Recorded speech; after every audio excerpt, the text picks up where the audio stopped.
Oh, that's right. Hearthstone cards. What about them? Like, they released, I think, the rest of them for the adventure? I think there's... Yeah, no, they released the rest of them for the adventure. Would you like to go through them with me? I guess.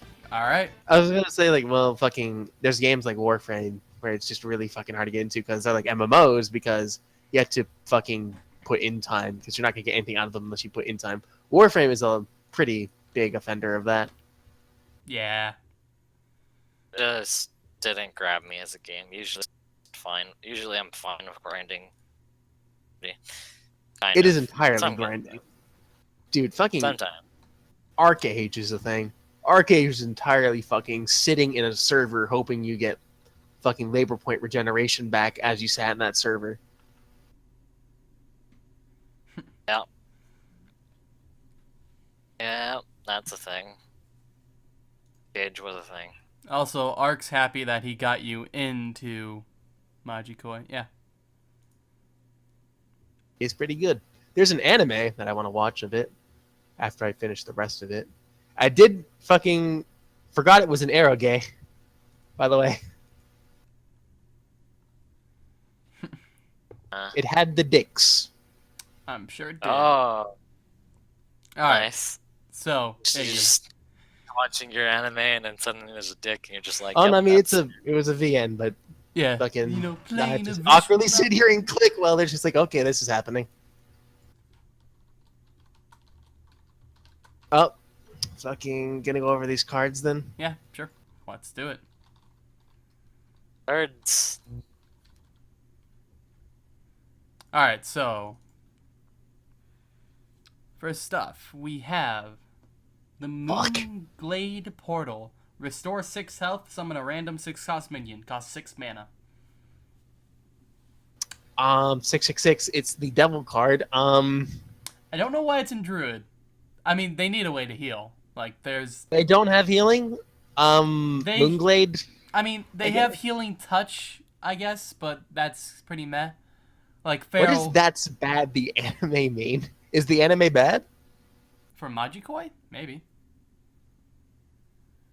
Oh, I'm gonna fucking confirmation later. It's a really odd druid card, actually, but then again, I don't know who else I would give this to. Like, it fits more as a priest card with, you know, the healing. Like, I thought the portal was gonna go straight to priest with healing. The only reason I wouldn't give this to priest is because they have forbidden shaping. True. So, 6 drops. What can you get from this card? God, what? Ogre? You can get an Ogre Fist. Mm-hmm. That's one of the best case scenarios. 6/7 in stats. There should... I don't know what else 6 drops. I don't use many 6 drops. I don't remember many. It is also noted, I think this will be a fucking druid. It's not going to go over class. It's going to be druid or neutral 6 drop. I believe the portals do go over classes. So you could get a mage 6-drop, that 5/5. I don't know. I mean, at that point, you're getting shit like, what's that 1/6/3 that generates a spell? Ethereal Conjurer, and that's a 5 mana card. Is it? It is. Weird. I don't know any 6 drops. I don't use 6 drops. We have Archmage, 4/7. That not bad. Gives spell damage +1. That's pretty good. We got 6/6s, we got 5/5s, 6/5s. Nothing. Okay, you got like better than 5 drops, but still like eh. Like worst case scenario, you get something like a Nerubian Prophet, which is only a 4/4. But otherwise, it seems like most 6 drops are awesome. Yeah, I guess. Like what else is there? We also got. There's a good amount of legendaries in the 6 slot. Oh yeah, fucking you get Sylvanas. You can get Sylvanas. Karen. You can get Karen. You can get the Beast, which could probably be bad. Getting Hogger or Illidan would be amazing. So it has a lot of good potential. It actually seems like a fairly good card. The problem is the unpredictability. Right. Like. But generally speaking, it's a lot better than a 5-drop. like the worst stats you could get would either be a Justicar at 6-3 or a Nerubian Prophet at 4-4. Like every other card has more than 4 attack or health. I mean, even though 6-3 is still pretty good. I mean, you'd rather get Boulder Fist, but 6-3 is not the worst. Plus, when you heal, you usually can't do anything else on that turn. Like, if you're healing, you're usually dedicating that turn to healing. So being able to summon a minion as well as heal is pretty good. I mean, you can say that for a lot of things. Like, you can say Iron Knight is good because, you also generate a card at the same time. You can say this, this is better because you generate momentum, and that's true. Yeah, but I still feel really weird about this card. Like, you're still fighting for the board as you heal. So you're accomplishing 2 tasks in one, and one isn't really given up for the other. Let me ask you something. Plus, how many copies of this card do you think will be run in an average Druid deck? 0 to 1 or 2. The thing is, with Druid, you don't really run healing. That's because of that there is no healing. Yeah, like you ran the only fucking form of healing before was like what's it? There's Healing Touch. Ancient of Lore? That as well. There was also Healing Touch, which restores 8 health, but nobody runs that. The only other thing that you would run would be Feral Rage, which is the choose card. That can give attack. But that gives you armor. Yeah, but that's basically a heal. Even though it is basically heal, but armor is better. Because that's also the thing about Healing Touch and the Feral Rage is they were fairly low cost things. That was 2 for 8 health and fucking 3 for 8 armor or 5 attack. Yeah. Like, those are versatile. Plus, you could use those in combination. Well, you could use the 1 in combination with that legendary. Yeah. Fandral, Stack Helm. Like, I don't know. It does feel really weird. Like, in any other class, it would probably be a lot better. Except for maybe Warrior, I guess. But here's the thing. Did anyone want a Druid heal? No. Nobody ever mentioned it. Nobody ever wanted one. Like, it's so weird for Druid to get this. It just doesn't fit them. Like, if there was a control... For examples of a 6-drop, specifically for Druid, you get the Dark Arakora. The 5/7 taunt. That's pretty good. Yeah. Savannah Highmanes. Like, there are a lot of good 6-drops, yeah. Serious Challenger, even. Just a 6/6/6. There's a lot of 6/6/6s. Holy shit. There's a lot of good 6-drops. So, it's just that it's so weird in Druid because there isn't really a need to heal in Druids. Like, if you get to the point where you have to heal, you're probably not going to win. Because Druids are very board-centric. It's a very board-centric class. Like, at best, for board clears, they have Swipe. And nobody runs Starfall. So, they have really no way to clear the board. You run Starfall in the choose decks. Potentially. Oh, you're talking about Starfall, the fucking the one that does 5 damage and you draw a card? That's Starfire. Starfall is the choose card. Fucking... Yeah. So, it's just so weird to have it in Druid instead of basically any other class. I feel like it will see use. It's fairly decent for a card, even if it wasn't needed. If there is a control Druid that rises, which I very much don't see happening because, again, they have no board clear potential. Like, the best board clear before was Poison Seed's Explosive Sheep, which would kill everything on the board. Yeah, it's a weird combo, though, and you have to have 2 cards to do it. Yeah. I mean, Frost Nova Doomsayer is a board clear, but they also have Flame Strike and Mage. Tons of creative quality. Yeah. Like, it's just so weird in Druid. It just doesn't fit. It's different, but maybe they're trying to push it in a different direction. Yeah. Next up, we have the Menagerie... By the way, the worst 6-drop you can possibly get is Corrupted Seer. Oh, right. That's a 2/3. Fuck. With an effectively useless battle cry because it doesn't activate. Right.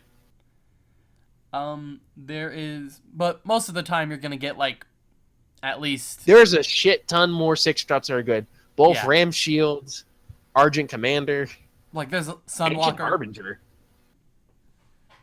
Like there's a lot of good 6-drops. Empress Thorson. That as well. There's a shit ton of good 6-drops that makes this Moonglade a little bit more appealing. Next up, we have another 6-drop, Menagerie Warden. It's a 6-mana. You can get Menagerie Warden. Yeah. No, you probably want to get something better. Battlecry, choose a friendly beast, summon a copy of it. So, Why? I mean, if you're on board and you buff like something with Mark of Yasharj, you summon a copy of it, and you're getting 2 minions for the price of 1. And its stat line isn't horrible, so you could potentially, like, if you don't have any beasts, still just play it. Like, in a beast, like, I think this is kind of what Beast needed Druid. Beast Druid needed. Because, again, Druid is very board-centric, so being able to get... Another problem with a Druid is that when they play a minion, it's usually a big minion that can get taken out by a singular board cure. But with Menagerie Warden, you can get 2 minions on the board at the same time instead of just 1 big minion. All right, so let me ask you, what's the combo with that card? Let me think. There is the Mounted Raptor. Here's the thing. Which... With fucking Druid and neutral-specific beasts, you have Addled Grizzly, the Savage Combatant, and then other notable ones from the neutrals are fucking like a Mukla, a fucking Beast, a Dragonhawk. Oh, man. There's not really anything going for Druid Beast because there isn't that many beasts in Druid. I am checking real quick. You could do that one thing that turns into a snake and then it's a Druid, I think. Beast, yes. Which oddly I don't see. Is that gone? Was that TGT? I think it was Steve. Or the GVG? Was that GVG? I think it was GVG. Let me check. It must have been. It's not in my fucking crafting. God, I mean, that is an old card. I don't think that came out of BlackRock. By the way, what did Druid get from BlackRock? From BlackRock? I can't remember. Like, that was a question I had recently. I'm like, I can't remember anything most classes got from BlackRock. I also had a Pokemon-specific question for Chris. What? Can a Ditto transform into a Ditto? No, can't. What it happens? Fails. It fails. So most Ditto, a 1v1 Ditto fight just turns into a struggle fight. All right. So how about this? If you have Mew versus Ditto, can they keep transforming into? No, that wouldn't work either. They would have to do it simultaneously. I'm stupid. Yes, that card was from GVG. Okay, so that's gone. So wild format has a little bit more value. Mm-hmm. Format. Didn't they build their formats just based on age of cards? Yep. That's kind of a not. Really Yeah. It's kind of weird. It's somewhat working, but it's somewhat not. Wild, you have shit like Malorn. Yeah. Yeah. Uh, Tell me it's how fucking bad it is. That's actually it. The only other advantage you get from Wild is Malorn, and that fucking snake. Yeah. Druid of the Druid, Fang. that was BlackRock. But that's like me saying to you, Dominic, that like fucking you're gonna need to look out for Hope Harbinger Titanic Galaxy. You don't know what the fuck that is, do you? Oh no clue. Yeah, exactly. It's a rank 8 that can deny a spell every turn. I mean, everything else does that. It can deny a spell or no, not everything else does that. It's a 3,000 attack spell denier that additionally takes the spell and adds it as an XYZ material. Additionally, the less often used effect, which uses its XYZ materials, is when you attack another monster you control, attach an XYZ material to redirect the attack to Hope Harbinger. Jesus fucking Christ. That's banned, right? No, it just came out, and it's helping Blue Eyes to become super good. So Yeah. it's probably Okay, I'm like gonna retire from Yu-Gi-Oh now. It's not that hard. You can't. Are you Druid- kidding? You I can't have get to rid of look- it by spells, but it can get destroyed by kaiju, any sort of monster effects. It's still fairly vulnerable. I Just 'cause feel you like I can't need to dark run hole your monarchs or problem. kaijus to even play Yu-Gi-Oh at this point. The problem is they're gonna hit. The problem is people are really monarchs to get hit because monarchs are causing a huge. They're just not fun to play against. But nothing else is fun to play against. That's the problem. The thing is that the people playing the things are not fun to play against are like, oh shit, the one thing that counters me, fucking nerf it or I'm gonna fucking scream or something. I'm gonna throw a tantrum if you don't fucking nerf this shit because my shit isn't fucking working properly because it's getting countered. I'm gonna cry some more. Blue Eyes, to be fair, probably has like one of the best monarch matchups. Wise? I mean, basically Blue Eyes just kind of.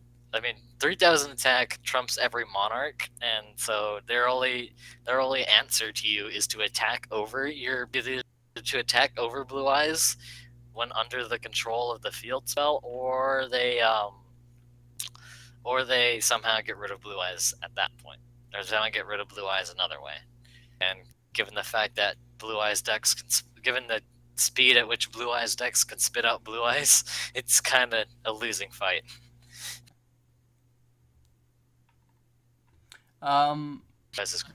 So back to the Beast Druid thing. Another problem with Beast Druid is that they didn't really have a late game Beast to play, or like a late game Beast synergy card to play. This is a late game Beast synergy card. Did every class only get one card from Noxramis? I believe so. And then in Blackrock they gave 2 to each class, and now in One Night Karazhan they're giving 3. So I think 3 is gonna be the max. Huh. I didn't realize it either, to be honest. Okay, well. Anyway, fucking this Warden thing, not the greatest. Maybe there's more beasts coming out, but I highly doubt you're going to want to battle cry this on Enchanted Raven. I mean, like, some of the neutral cards also buff beasts, at least that are coming out. But we'll have to see. Yeah, we'll get. I'm just comparing this to the shit that I know. It's not that great. I mean, in Beast It can Druid, work on Malorn, that's it. In Beast Druid, you would have obviously run it, but otherwise, like. Otherwise, it's a 6-mana 5/5, which is not great. Yeah, I mean, you could still just play it on curve if you have no beast, though it's a pretty weak play. Like playing fucking 5-mana 4/4s, but you get, at least Azure Drake gives you spell damage and draws a card. Yeah. So, Enchanted Raven, we already talked about. There is Cat Trick. It's a Hunter secret, 2 mana. After your opponent casts a spell, summon a 4/2 Panther with Stealth. So it allows you to still have a board if your opponent board clears. For instance, if they do a they're really tugging Hunter in every fucking direction and just coming short. Like, oh, here's another fucking spell or another fucking secret for Hunter. So here's your fucking secret Hunter build. But, Beast Hunter's still a thing. So, here's a fucking Beast card with a Kindly Grandmother. But, there's still the people that do this other thing. And then, do this, do that. There's also Death Rattle Hunter. They just don't know what to do with Hunter. And it's sad watching it happen. Like, oh, here are these cards for Control Hunter. Which nobody plays. Cat Trick is made better by the next card, which is a 3-mana 3/4. Your secrets cost 0. So it's basically a Kirantor Mage, but it's not a battle cry, so it's slightly worse. Also, Cloaked Huntress is statted better. And is she? I thought she was the fucking Kirantor Mage was also 3/4. It's a 4/3 4 mana. Wait, is it 4 mana? I think it's 4 mana. I can look it up. Hold on. And also, Kirintor Mage is only for that turn that it costs 0. So, for instance, if Cloaked Huntress... Mage is a 3 mana 4/3. Okay. 3/4. And it's not only for that turn. Oh, it is now. It's always been like that for Kirintor Mage. So, for instance, if Cloaked Huntress sticks around for a turn, which 3/4 is pretty sticky stat-wise. Oh, that's a change. That didn't used to be like that. I mean, maybe from the beta? That No, I'm fairly certain. Even I think that may have been a recent change. I know Kirintor Mage's text used to be fucking Battlecry, the next secret you play costs 0. I know that for a fact because that's how I used to use it. I never remember it being like that. I remember it being a stackable, like not a stackable effect, but like an effect you just like, oh, you play it on curve, and then the next thing you play is 0. Oh. The only change I see for it ever was that it used to have 3 attack, but it got buffed to 4. Okay, maybe I'm crazy. Yeah. Whatever. Okay, so Cloaked Huntress is a bit more sticky, I think, because 4 health. Like, overall, it's better stat line because 3 damage is pretty common. 4 damage is a lot less common. So that makes it stickier, especially on turn 3. Just think of it like versus a mage, you've got like Frost Bolts that would take out a Kirintor. Yeah. But granted, when you use Kirintor, you have a spell in hand. More than likely, when you play Cloaked Huntress, if it's not just on tempo, you already have something in hand anyway. Yeah. Also, Secret Hunter is surprisingly good. I've played against it a few times. It's great against something like Miracle Rogue because snipes, freezings, explosives, like all those kind of. It's hard. It's down. It's not like you can just get into a Secret Hunter though. It Right. takes a lot of practice because you need to know when to play certain secrets and just not all rush them at once. Right. And especially with like fucking the game's really fucking asinine. Orderings? Yeah. Like if you play Frost into Explosive, they both activate. Mm-hmm. I just wanna plug this in really quickly. Tales from the Borderlands is pretty great, but the fucking loading screen is atrocious. The loading screen is absolute I horseshit. completely concur. It's like, why? I like The how rest of the game that's is- what gets you. Oh, and I learned something about Athena just right now. It's Yep. great. Mhm. She's What's that? lesbian. She's lesbian. Yeah. Huh. There's Do a- you know with that's a thing. who? Probably Yes, I fucking what the fuck her first name was? Jaina Goodsprings? Hey, you guessed Yeah. it. Good job. I mean, she fucking hit on my character, so I was like, yep, that's probably happening. Yeah. Yeah, nope, it did happen. Yeah. No, it Still going. Fucking Athena's my waifu. Stay away, fucking Jaina. Janie. Janie. Shield's mine. What the fuck's happening? So Secret Hunter could be a thing. Like, it was pretty decent, especially against Miracle Rogue. I don't know how it does against other classes. But you would also need to get Eagle Horn bow value. Anyway, back to Cat Trick. It allows your board to still have a board in case your opponent like board clears. For instance, with Flame Strike, Twisting Nether, or any of that stuff. Like, You see, the thing about secrets right now is there's no way to counter them. You have Secret Eater, but it's infinitely worse than Kazan Mystic. yeah. So secrets And- are even more powerful because of that. And the only other character to have any form of anti-secret is Hunter himself. With what? Flare. Oh. Well, there's technically Counterspell, but Oh shit! Wait, Stealth fucking destroys, or Flare destroys Stealth? I never knew that. yeah, it gets rid of stuff. And draws a card. And Yeah, that's like a Destroys. really versatile card. yeah, that's why they buffed it, or they nerfed it from 1 mana to 2, because it was just too good. Used to be 1 mana. Hmm? There's so many. I'm looking at it. There's a lot of secrets. You've got fucking Bear Trap, Explosive Trap, Freezing Trap, Misdirection, Snape Track, Snipe, and the Eagle Horn Bow. Yeah. Like, Hunter It has... does need more secrets, admittedly. And I think this is something I brought up when we talked about it. It just doesn't have enough secrets right now. So Cat Trick is welcome. Mhm. I don't think it's enough, though. I think with Cloaked Huntress, it could be. Like, it gives you a lot of tempo early on, which you kind of need. I feel like if they added one more secret, there would be just the right amount of variety in secrets for Hunter. Plus, That I mean, comparative to each of the other classes, Hunter has more secrets, I believe. Yes.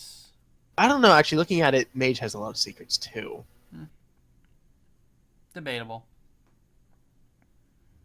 Actually, no. We can just look up the number 7. each of them have. Okay, Mage has 7 secrets. 1, 2, 3, 4, 5, 6. Actually, Hunter only has 6, whereas Mage has 7. Oh, subtract 1 from Mage because Duplicate is out. I mean, I didn't even. I'm looking at standard cards. Oh, all right.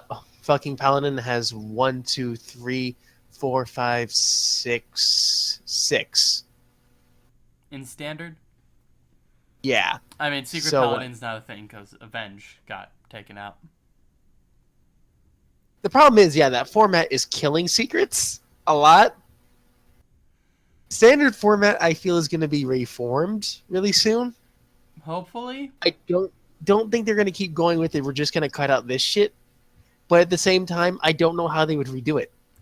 It's like they're killing their standard classes by fucking removing stuff, and they're like, "Well, we can't remake this card, so we have to now make new inventive ideas." They're literally pushing themselves really hard to make new shit. like, kill the super strong cards, but even then, like... But then people are going to complain, and you know Yeah. it's going to happen. This is like before, like standard was implemented. I theorized that if they did do that the fucking community would go ape shit because they're going to be like, "Oh, but this is too powerful. This isn't powerful enough. Why'd you take this out instead of this?" Then Yeah. and it just becomes a mess. It's going to basically become like the Yu-Gi-Oh shit, and everyone knows how everyone loves the ban list on Yu-Gi-Oh. Yay.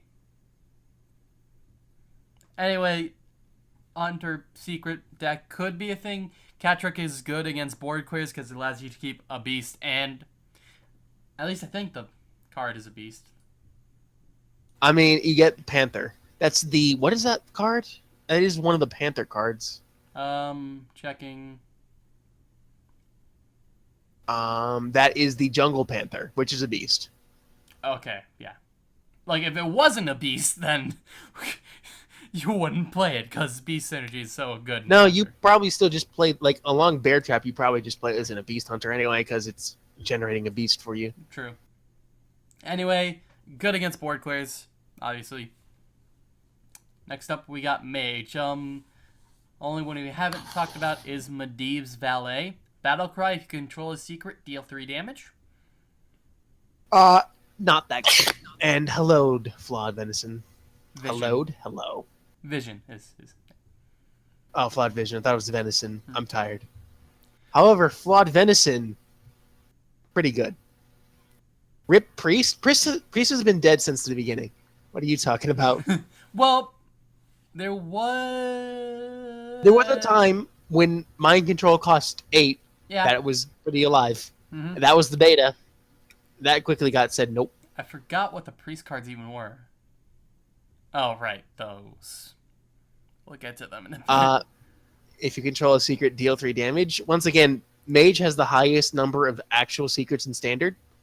But the problem with Dragon this card Priest- is that it costs 2 mana. When are you going to have a secret on turn 2? It doesn't really matter. In Secret Mage, you have Ice Block. I know that their secrets can stick around a while. It's just that it's a 2 mana card, which, if you want to play on a curve, it still has pretty good stats. But it's like, you're not going to get the Battlecry value because the secrets cost 3. I mean, if you look at it like this, fucking Dragon Priests and most Dragon decks run fucking Blackwing Corruptor, which does the same thing, just hold the dragon. True. Granted, that's just holding the dragon, but, you know. Yeah. Secret decks are going to play their secrets, so... Yeah. 3 This damage. has value. I feel like if you're going, which no one does this, but if you are going to make a secret mage deck, not a thing, 3 you would use this. 3 damage is also pretty good. Like, You could run this in a what's it? Fucking Ice Mage? Freeze Mage. Freeze Mage? Because you are going to have Ice Block up at all times, so you could just get rid of sticky stuff with this, as well as get a 2/3. yeah, but I feel like that could replace stuff that would be gone, like fucking Snow Chugga. I mean, Snowchugga is already gone. It's from GBD. Yeah, I mean, And that's what I'm saying. It could replace that slot. and also, I mean, while it could, I don't see it because it dilute. Well, you could equate it to a Frostbolt, except it doesn't freeze. It gets another. Yeah, I could see some playing Freeze Mage. Plus, It's like that's the only thing that makes sense to me. I don't play Mage all that much, yeah, but it's the only thing that makes sense to me. yeah. I could definitely see it being played in Freeze Mage because while it doesn't have the freezing effect, it still deals 3 damage, which could be really useful. I want words on Purify. Is that a card? A priest card. We'll get to that in a second. Do you want to just go to priest now? Just keep going.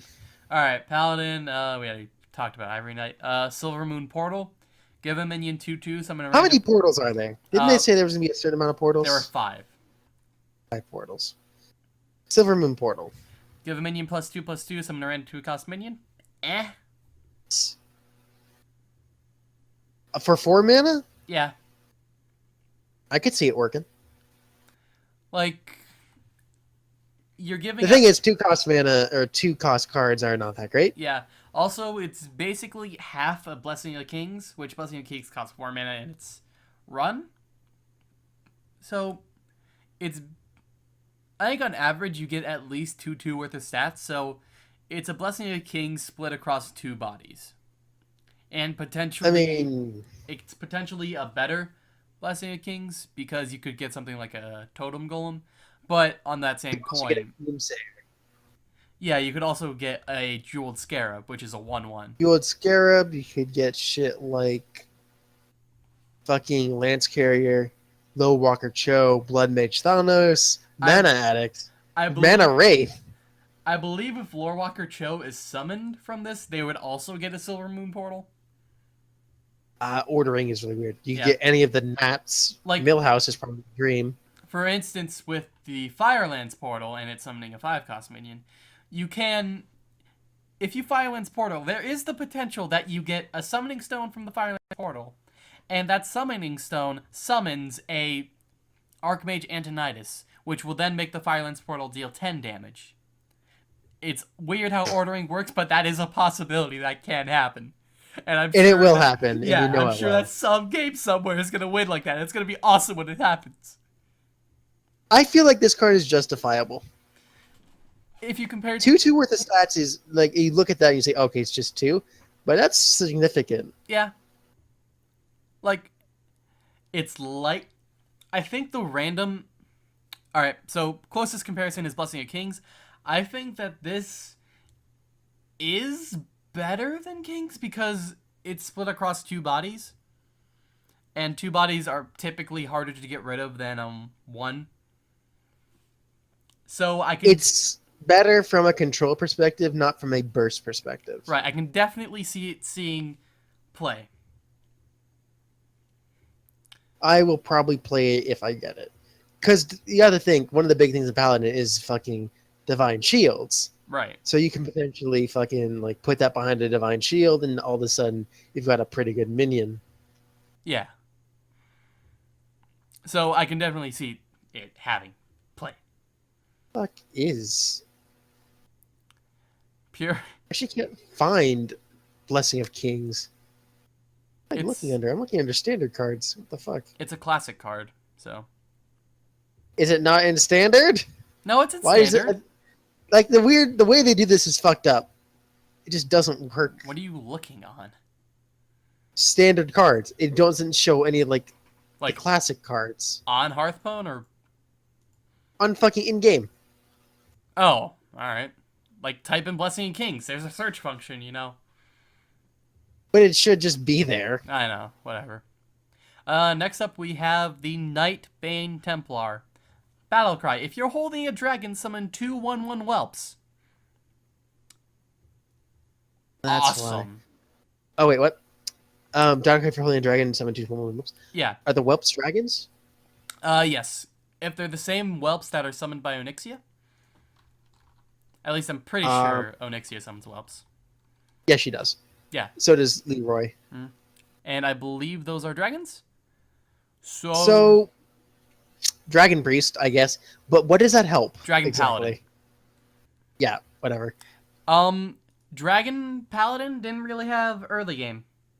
Like, a lot of mid-range Dragon Paladins, which is how Dragon Paladin is usually played, is mid-game. There's like, they have great 4-drops, 5-drops, 6-drops. Like, after the first like 3 turns, they have great minions, but before that, they don't really have any dragon-related synergy.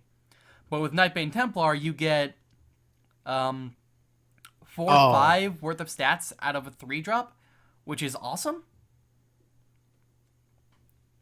What does Dragon... But the thing I'm saying is it doesn't really benefit from the webs at all, other than its early game. That's about it. There are some of the neutral cards, which we'll get into later.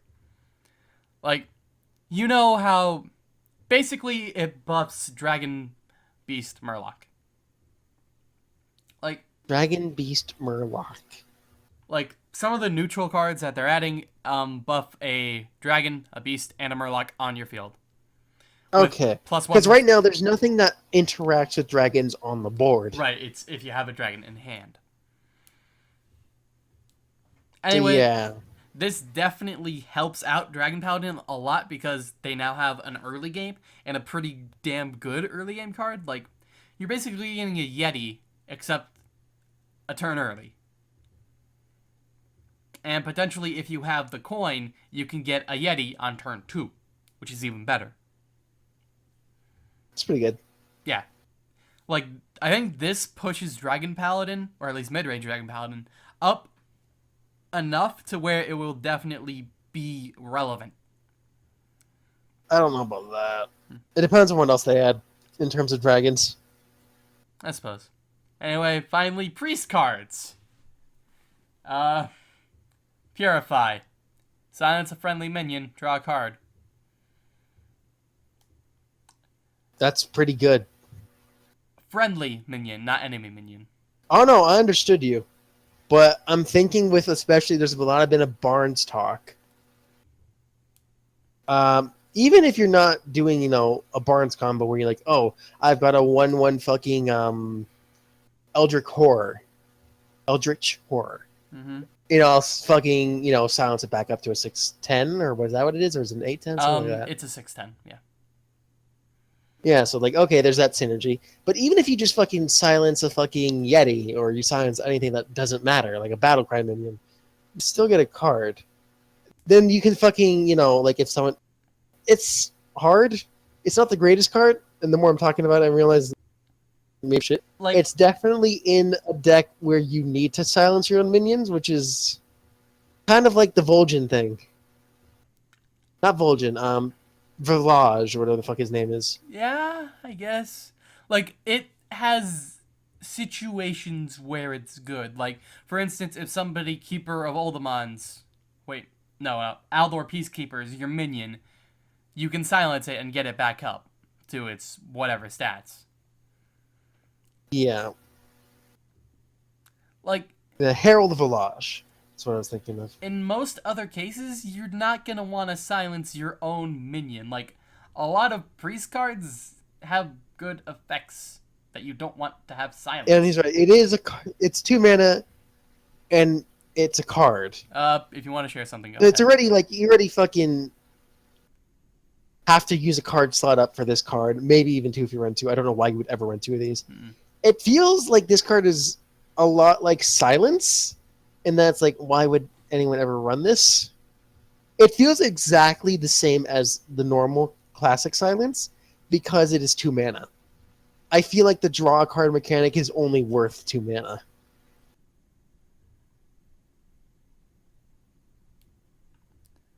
Like, it's just so... What are these cards? I think these are fan-made cards? They look fan-made.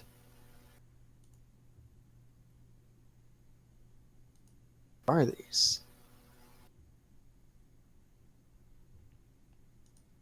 Is these like fucking I don't know what these are.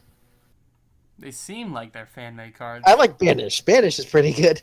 It actually interacts with demons, with like most of Warlock cards don't actually do.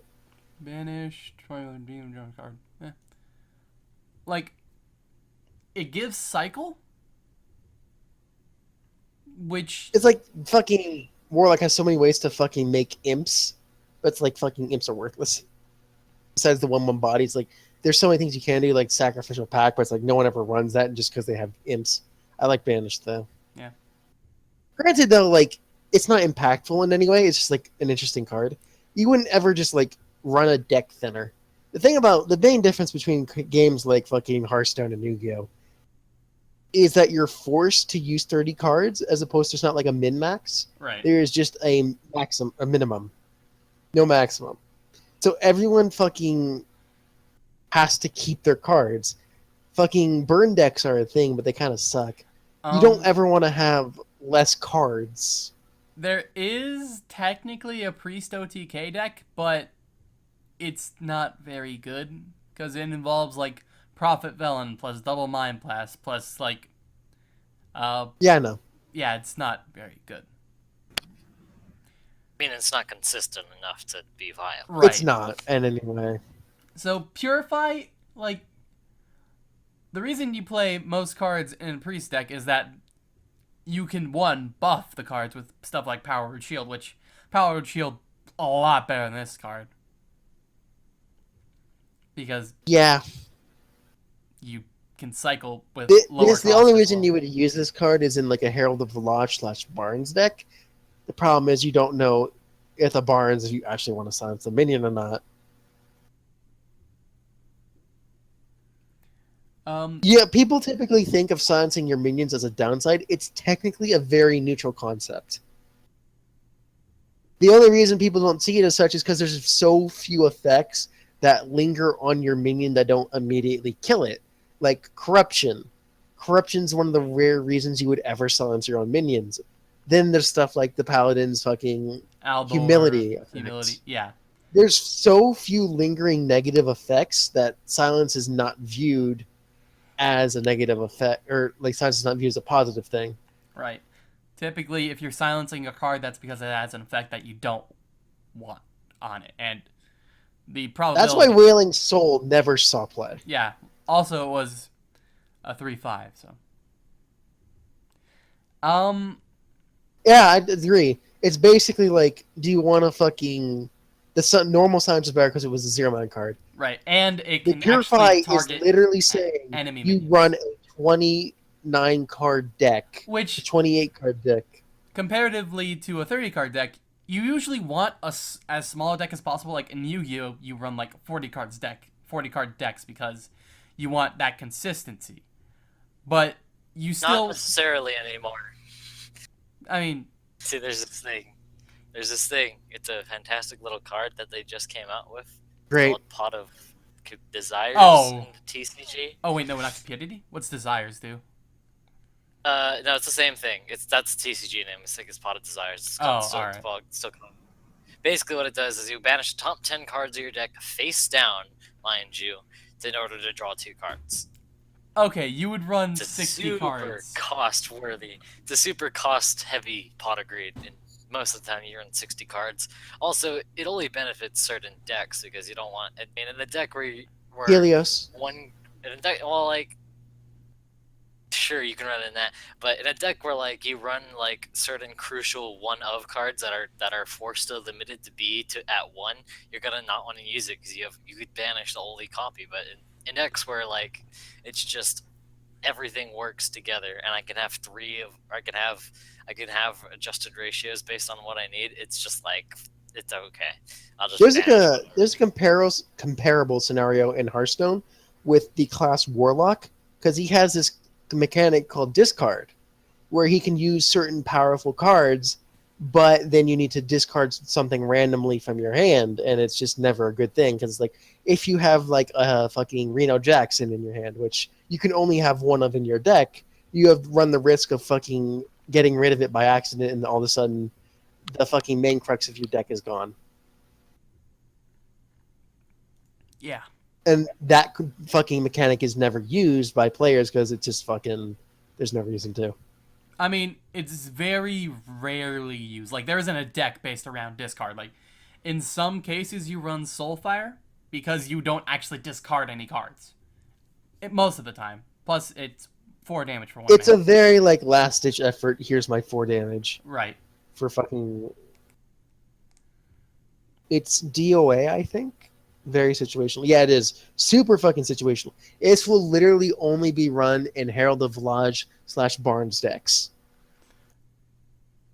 Yeah. Priest They're doesn't... just saying fucking, we also don't know what we're doing with Priest, like Hunter, so here's a little bit of everything that no one wanted. Priest needs consistency, not situationalness. Like, a lot of the problem... Everything needs... That's everything, though. I know, but Priest especially, like, a lot of other decks have consistency in that they run low Look at Warrior.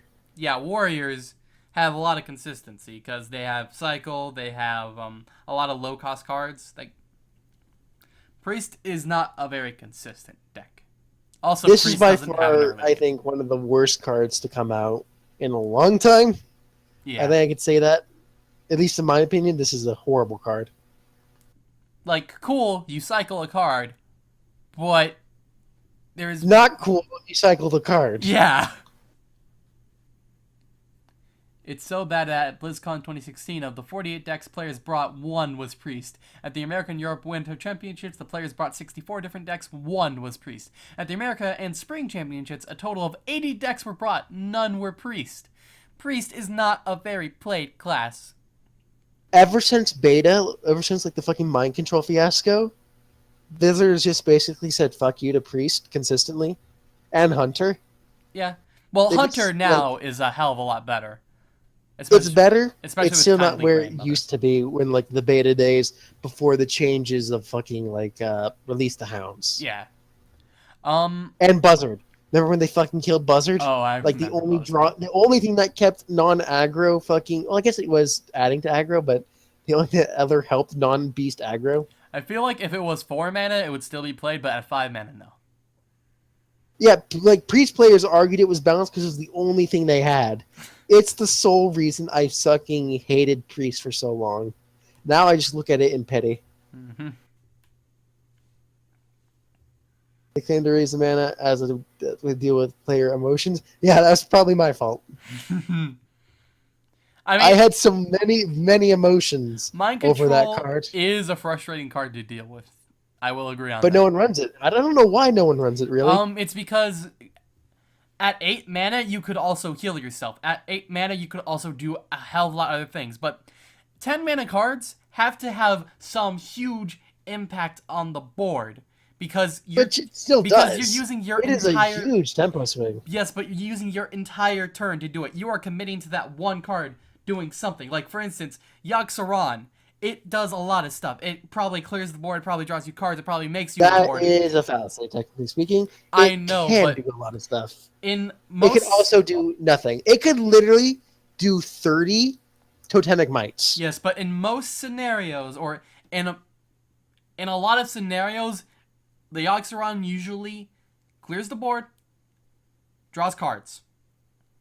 Usually. It's not a guarantee, but yeah, if you're playing Yogg-Saron, it's probably a last-ditch effort anyway, so you're going to go with the random stuff.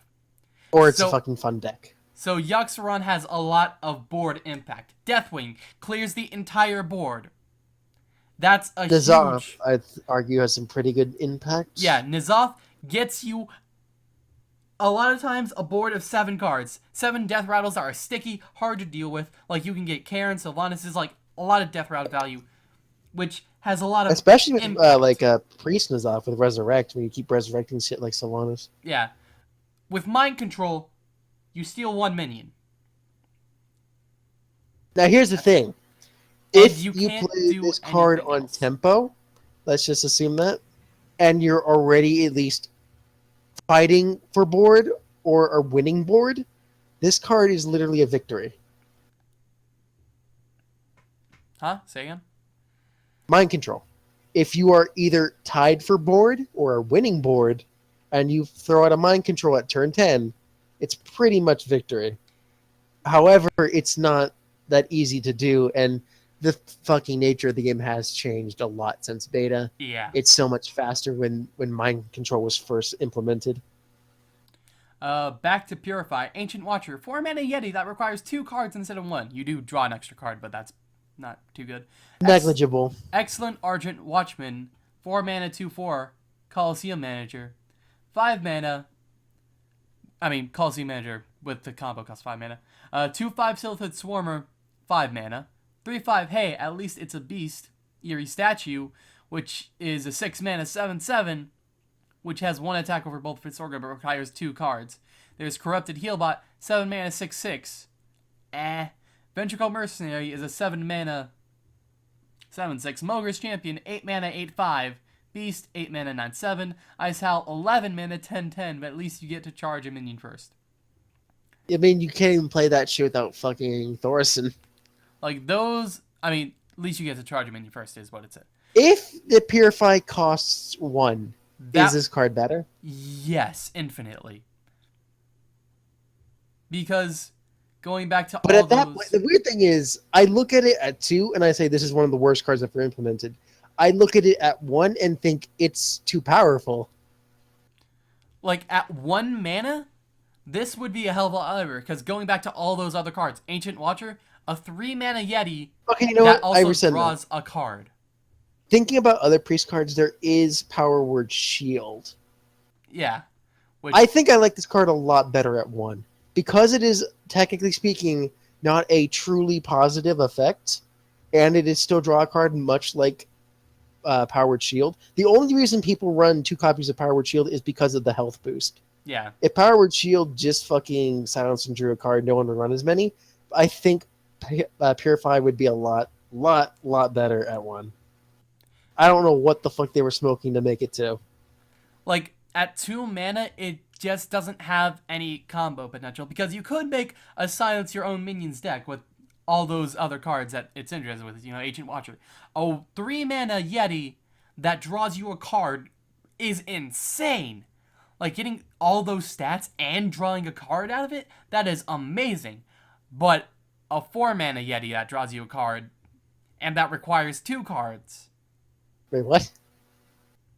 Like, I'm comparing, like, getting a Yeti... Oh, the Ancient Watcher thing, right? Yeah. So, if it was 1 mana, it would be amazing. At 2 mana, it's so lackluster. Yeah, Priest lacks early game. The thing is, Hearthstone is saying, fuck early game, because they're trying to slow the game down as much as they can. Like how they changed fucking Arcane Golem to not have charge. Mm-hmm. How they killed so much of the charge shit. They just really want to slow this game down. They really want to fucking stop everything. One of the reasons that Priest doesn't have an early game is that its hero power has no effect on the board. And the only thing they have is Shadow Word Pain. Pain. Yes, Shadow Word Pain. Shadow Word Pain. Fuck. Shadow Word Pain! Which only clears 1 minion 1 time. With something like Warrior, they can get something like Fiery War Axe, which can clear 2 minions instead of 1, and can also hit face. With Pain, you clear 1 minion. Granted, no one's fucking hit face since, like, fucking Noxramas. I mean, with the LTK Warrior deck. You can use War Axe to get, like, the extra damage you need, and then just only need Worgen plus charge plus Inner Ages. Plus... It comes down to Priest shit yet again. But then again, I don't know either of these other Priest cards. Not any better. There is a flawed vision. This patch, no early game, no flexible removal, no board clears, high-costed mana, overcosted gimmicky spell, more unnecessary healing. Yeah.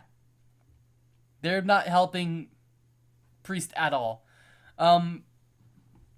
Priest had one of the best board clears in the game, Light Bomb, which got removed after GVG. Yep. Light Bomb was annoying. Mm-hmm. It was great against aggressive decks because most aggressive cards have more more attack than health. Like, or Priest, even. Yeah. Priests now have Excavated Evil and Holding Over for their board clears, which 2 damage okay. 3 damage, a lot better, but you then give your opponent that card, which makes it a lot worse. Like, It's not the worst thing. You could fucking say that you're giving them a card they don't want. It's True. potentially slowing them down. like against, Excavated Eel, in my opinion, is a fairly good card. I mean, yeah, against aggressive decks especially. It's not Light Bomb, though. Granted, Right. it is the half cost of Light. Like, Excavated Evil costs 1 less than Light Bomb. Does it? I thought it was 3. It's 5. I don't play If Priest. it was at 3, that would be amazing, because you could then just clear the enemy's board on turn 3. Yeah, like we were saying with the back to the healing thing. Priest has a shit ton of heal.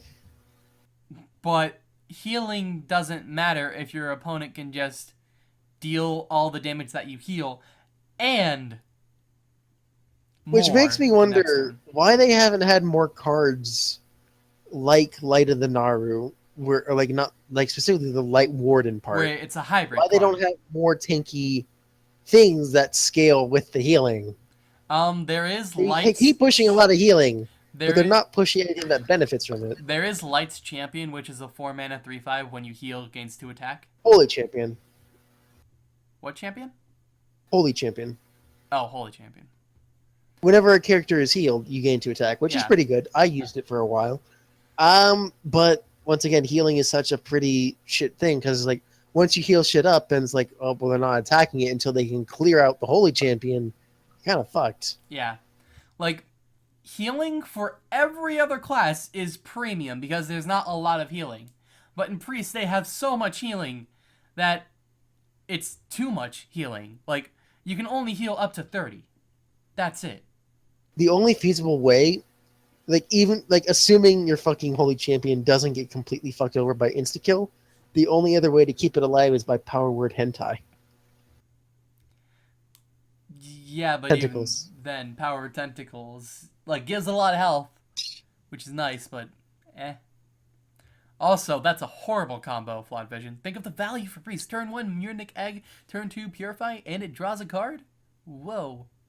The hell is Runic Egg? It's a neutral card. 1 mana, 0/2, Death Rattle, draw a card. Is it new? Yeah, it's new. That's why you haven't heard of it. Also, Warrior did get buffed pretty nicely. Like, I mean, what? We'll get to that in a minute. Priest of the Feast. Whenever you cast a source he health hero. Once again, why? We don't need to talk about that. It's just bad. I mean, stat line, it's decent. Like, It's bad. 3/6 is okay. Stat line, it's worth its stats. The effect is a little bit of a bonus, but even then, like you don't play. Like, if you're, if Its effect is really what's important. yeah, and even Like, it's sticky enough to use its effects, assuming you're not versus a mage who has 2 fireballs in hand. right. But, no one's gonna ever fireball this thing. Also, if you're having a card that has whenever you cast a spell, you want to be casting a lot of spells, which Priest does do, I guess, but they don't cast a lot of spells in conjunction with a minion. Well, do they? Onyx Bishop, I find more interesting than anything. Priest is, It's like this. It's just the fucking it's Resurrect. monster version of Resurrect. Yeah. Onyx Bishop, 5 mana, 3/4, battlecry, summon a friendly minion that died this game. It's Resurrect, but you also get another minion out of it. So, value-wise, it's great. Actual effectiveness, questionable. What's is there a 3 mana 3/4 in the game? Well, there's that new Hunter card. Cloaked Huntress. That's a 3 mana 3/4. Otherwise... No? Yeah, Spider Tank. Oh, yeah, but that's GVG. So essentially, what you're doing here is you're playing Spider Tank and Resurrect in the same turn. However, you don't get mech synergy. You don't get mech synergy, and you don't get the spell count. so no Yaxarong synergy. Mhm. What the nice thing about that is it does save you from playing. No one played Neck Priest. Come No. on. No. No one played Neck Priest. So it's essentially like if you wanted to run Spire Tank for the body and you wanted to play Resurrect, Onyx Bishop is a pretty fucking good card. Like value-wise, The only problem is it's it great. is 5 mana. Right. Because you can't play it individually. was- It's the most interesting out of all of them and probably the least controversial. It's probably the best out of all these cards because getting a Resurrect and a Spider Tank in the same card, like you save a card. That so being said, How tempo good- is a thing. In a perfect world, the idea of playing Resurrect and Spider Tank in the same turn is great, but it's not great on turn 3, right. Because where Spider Tank is better. yeah, and also you don't have any minions to resurrect. Like, what this comes down to is that Priest needs good statted cards that can be resurrected before turn 5. Problem is, Yeah, they don't really have that. there's not very many. I mean, Well, that's only if you're playing on tempo. right. Like let's Oh, say in this Arena. is played in a Dragon Priest. On turn 1, you hopefully have the Twilight Whelp. Turn 2, Warm Rest Agent. Turn 3, Dragon... Was that one the Dragon Technician? Blackwing Technician. Turn 4, you play a 4-drop. The problem with those dragon cards is that they When they resurrect. they don't get their buffs. So If they get buffs. right. So let's say instead it's Control Priest. You're not going to be playing any minions by turn 5. Except for maybe an Arcanized Soul Priest. Which resurrecting an Arcanized Soul Priest would be pretty good. Oh, and Yeah. sometimes a what is Northshire Cleric, the 1/3 that when you heal it draw a card. How about in the Zoth Priest? What would you play in Zoth? The Zoth Priest runs 2 Resurrects. Do you think it would ever run a minion version? I feel like there's place for at least one Onyx Bishop. Yes. Also, N'Zoth Priest doesn't run Resurrects because typically it's too slow a card. Not from what I've seen. At least the version I've seen does run 2 Resurrects. Like most high legend N'Zoth decks, or legend N'Zoth decks in general, don't run Resurrect at all because typically it's not a good enough card. It doesn't have the same consistency. Onyx Bishop, however, we could have been done with fucking pre-sequel. Yeah, we could have. Onyx Bishop, you always get a 3/4 at the very least. You always get a 3/4. Resurrect, you don't. That is a thing have too, consistency. isn't it? So Now the thing is, on tempo, this card isn't great. right, Later in the game, this card is pretty good. yeah, because I feel like in Arena, this card really shines. yeah. I could It is a definitely, rare. I could definitely see this being played as like a 1-of, not a 2-of though. You know what the worst thing about Purify is? What? Common. Oh, Priest is even worse than Arena.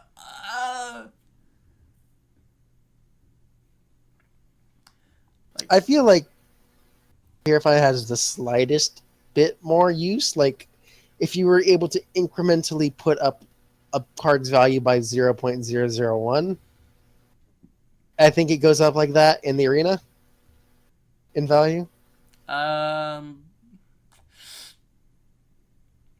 You know what? Maybe not. Like there's potential. I keep trying to find good ways to play this card, then I think about it the slightest bit more. I'm like, oh wait, no, that's a stupid thing. Yeah. No, I think it's actually worse in Arena.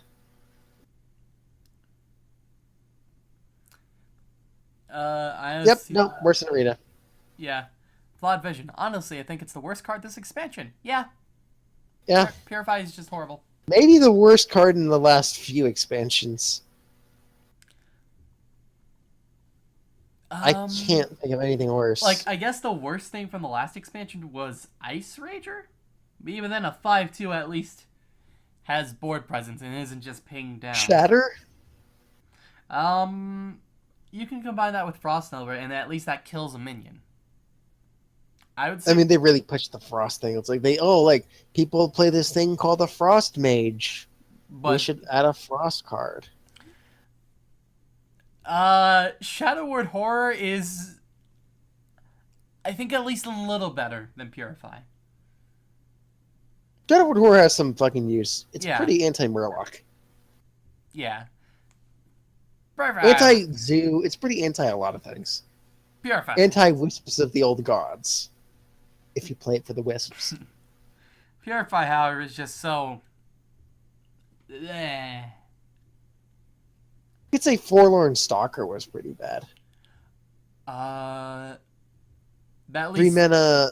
Yeah, buffs death rattles in your hand.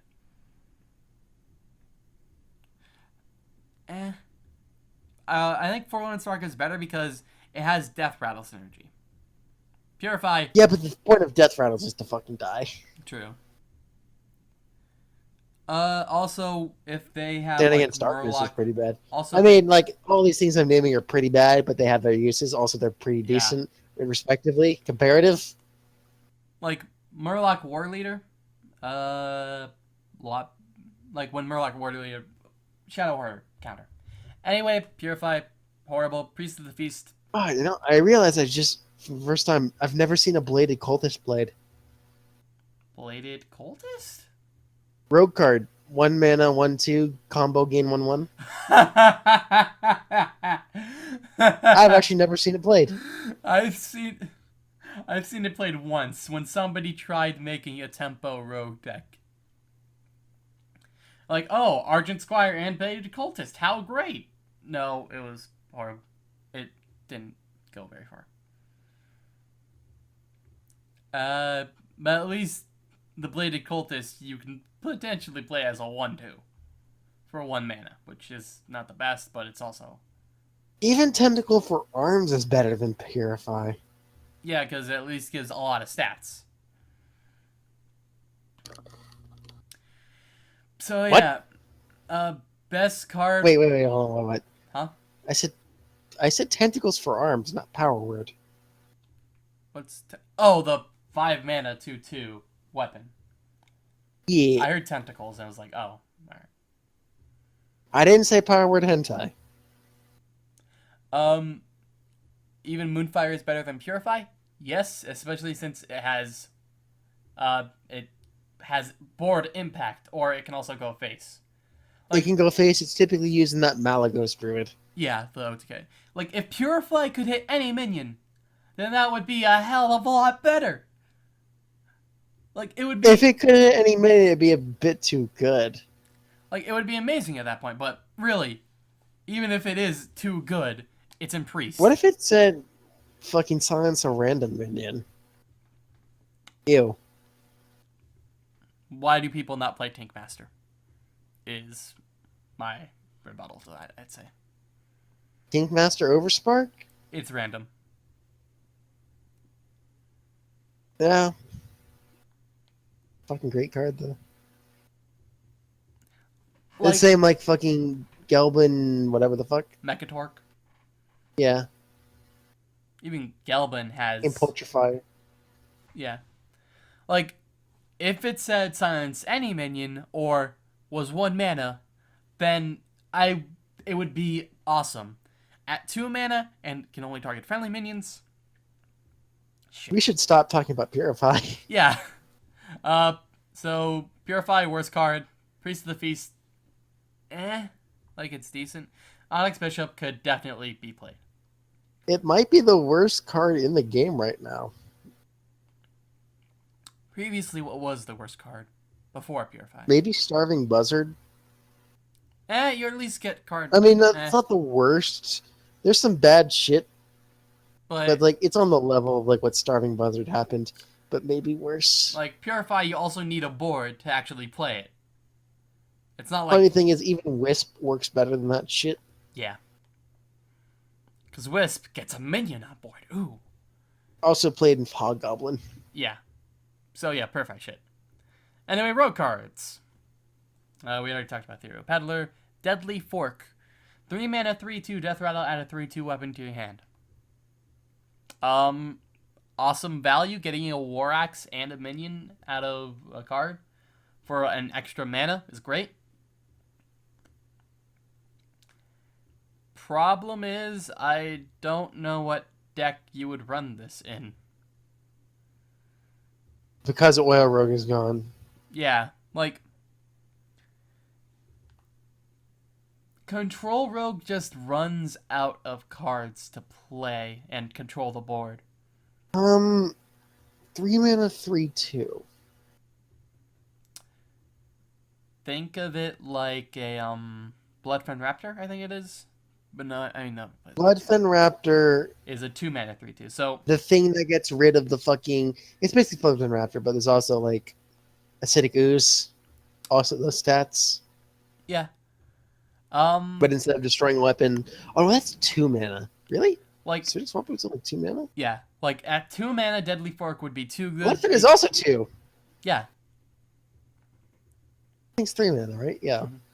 Is there a 3 mana thing for? I think we just asked this. Yes, there is. Yes, Spider Tank. So I think it's a great card, but I don't know what deck you would play it in Rogue, because Control Rogue falls short. Probably Poverty Rogue. I think you could see playing Cthulhu Rogue. Maybe? Like, Depends on the intensity of the Cthulhu deck. yeah. Like, getting a Fiery War Axe for, like, value-wise, Deadly Fork is awesome, because you get a minion and a Fiery War Axe out of it. Awesome. I mean, it's a lot like the fucking... Oh, the wait. weapon Shaman got in Old Gods, but reverse. What is the cost of the 3/2 weapon? I'm assuming it costs 2 mana. Flame Axe, 2.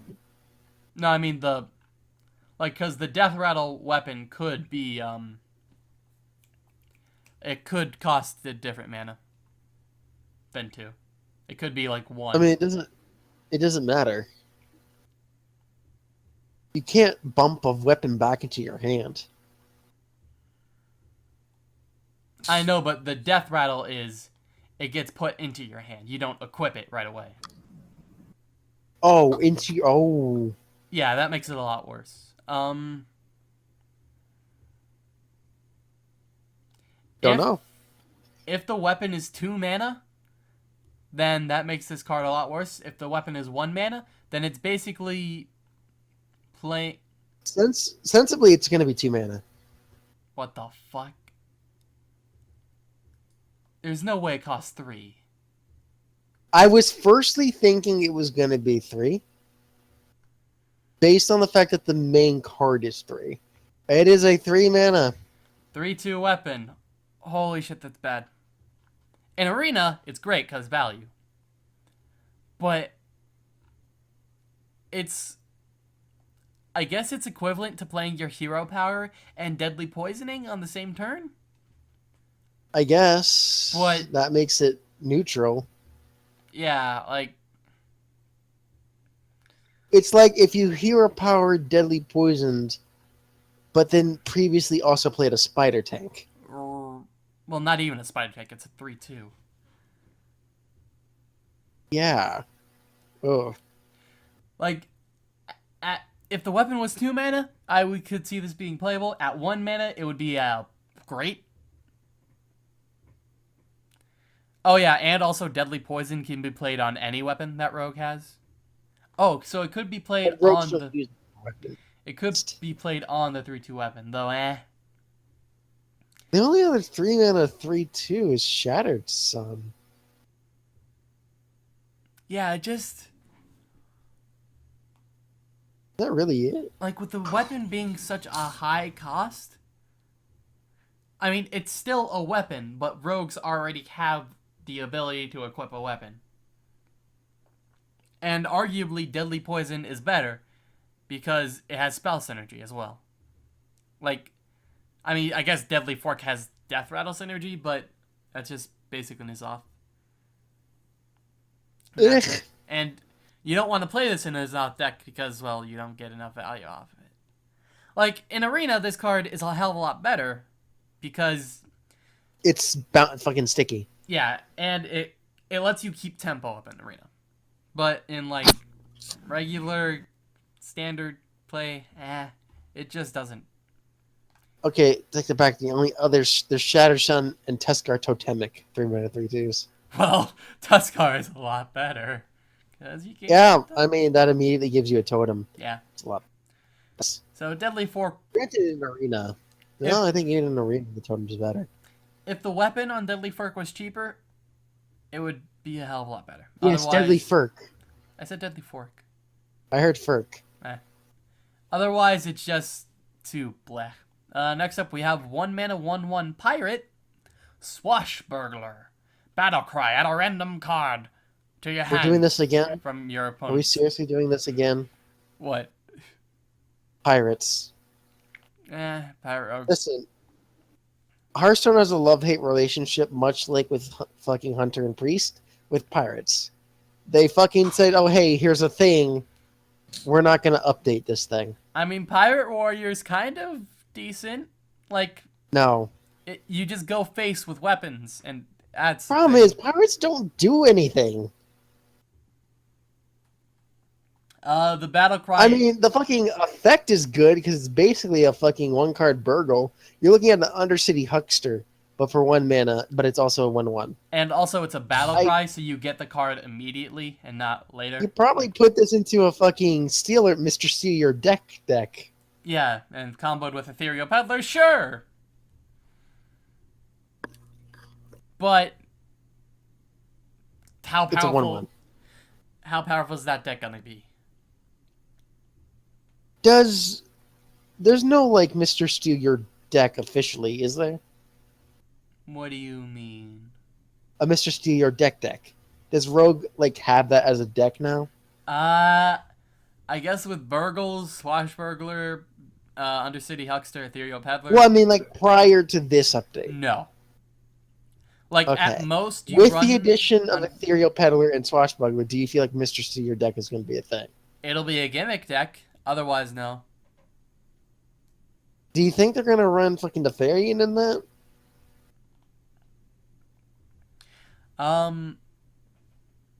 Yeah, you would run Nefarian in that.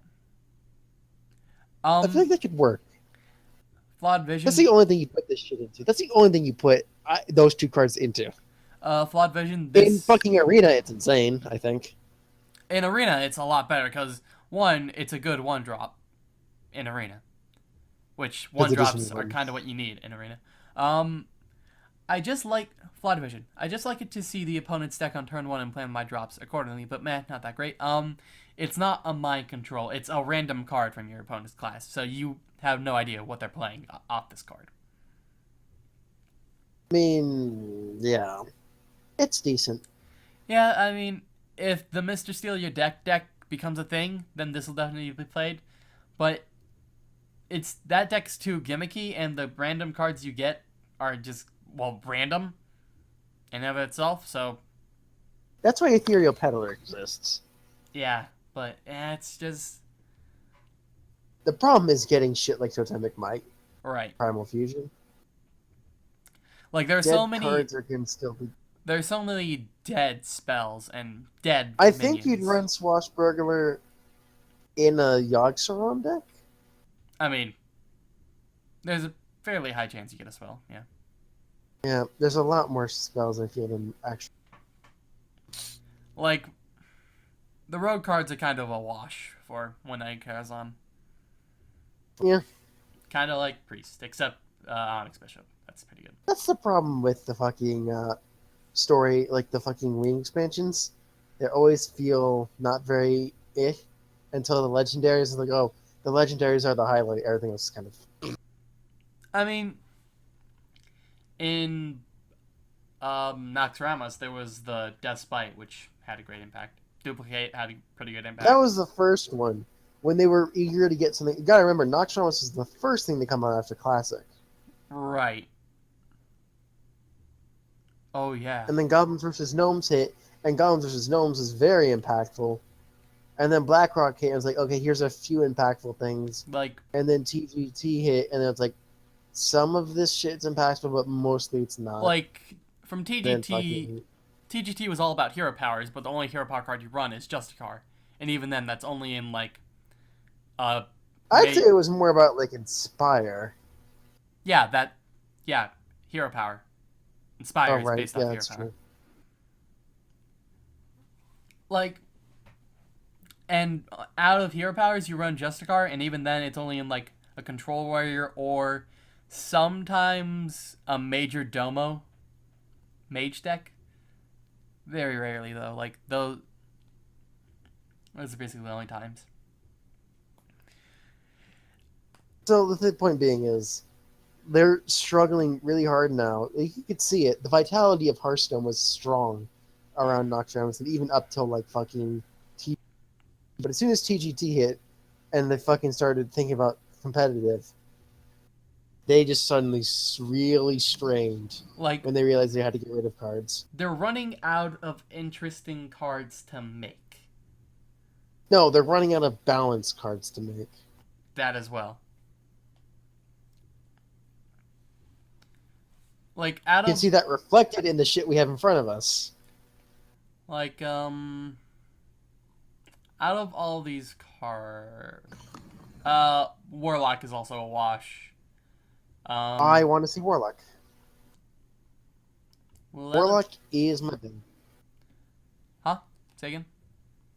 Warlock is my bane. I need to see Warlock.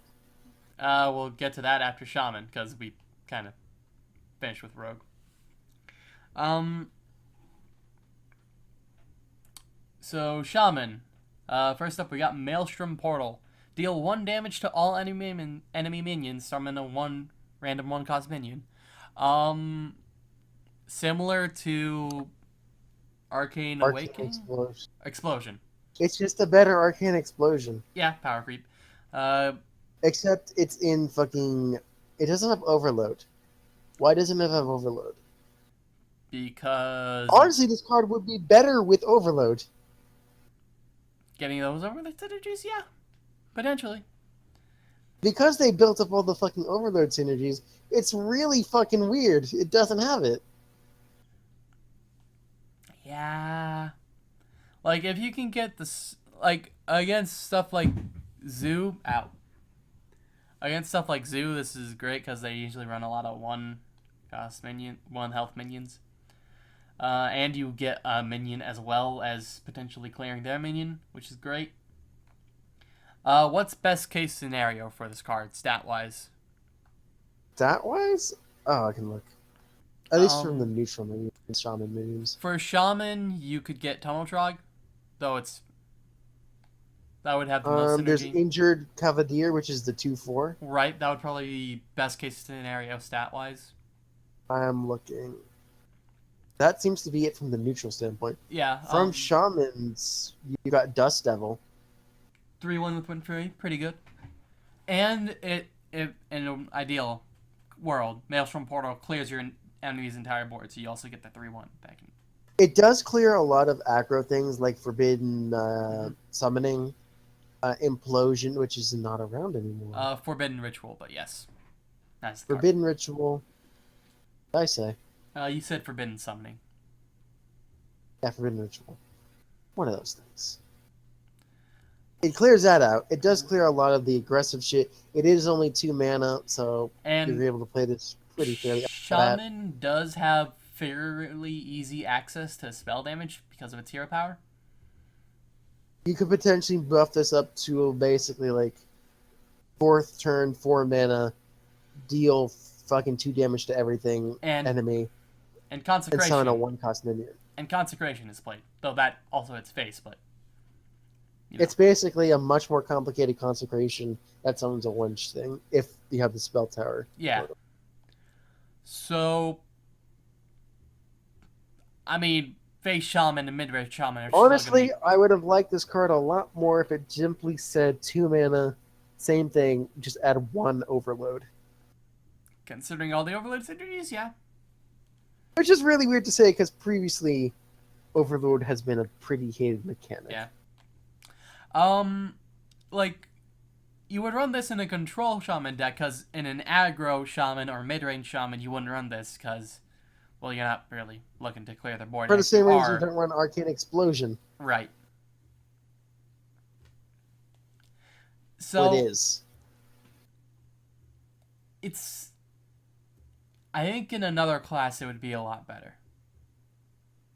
What class though? I don't know, but it just like doesn't like. No, I think Shaman's the best class for this.